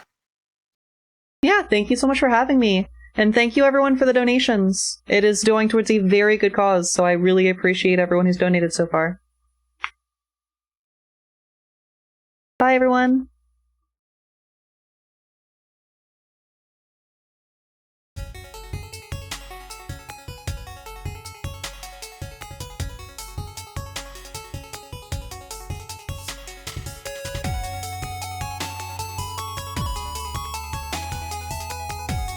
Alright, everyone. That has been day 1 of Completithon 2023. It's been a pleasure hanging out with all of you. It's been a pleasure raising $505 so far. Hey, maybe you all can absurd pay, but I have to update it. I'm just gonna do a couple of last words for the day here. It's been a blast with you. tomorrow we'll be starting off with the Last Guardian. We do have an incentive up for that. We have the pet trick incentive for that. So we can still raise a lot of money tomorrow for that, but tons and tons of good runs coming up tomorrow. Seriously, check out the schedule. There are so many highlights over the rest of the event. But unfortunately, yes, this is the end of day 1. Also, after the Last Guardian tomorrow, at about, if I'm calculating this right, 2:30 p.m. Eastern Time, we will have a charity interview with Kevin from Summer's Familiar Valley, and Osmond will be conducting that interview. So any questions you have over the charity, save them up, get them in there, because it's gonna be your chance to hear from a super small charity about the very important work they're doing in the San Francisco area. And yeah, for the rest of it, you can, for the rest of all the runs we have on deck, you can just check the schedule. And with that being said, I think this has been all amazing. We have a raid target. We're going to be raiding Lynn, who is one of our commentators for this event. And yeah, this has been day 1. And thank you all so much for watching, donating, and we'll see you all tomorrow. Or I guess today still, technically. We'll see you all in a couple hours at 10 a.m. Eastern for The Last Guardian. Catch you all.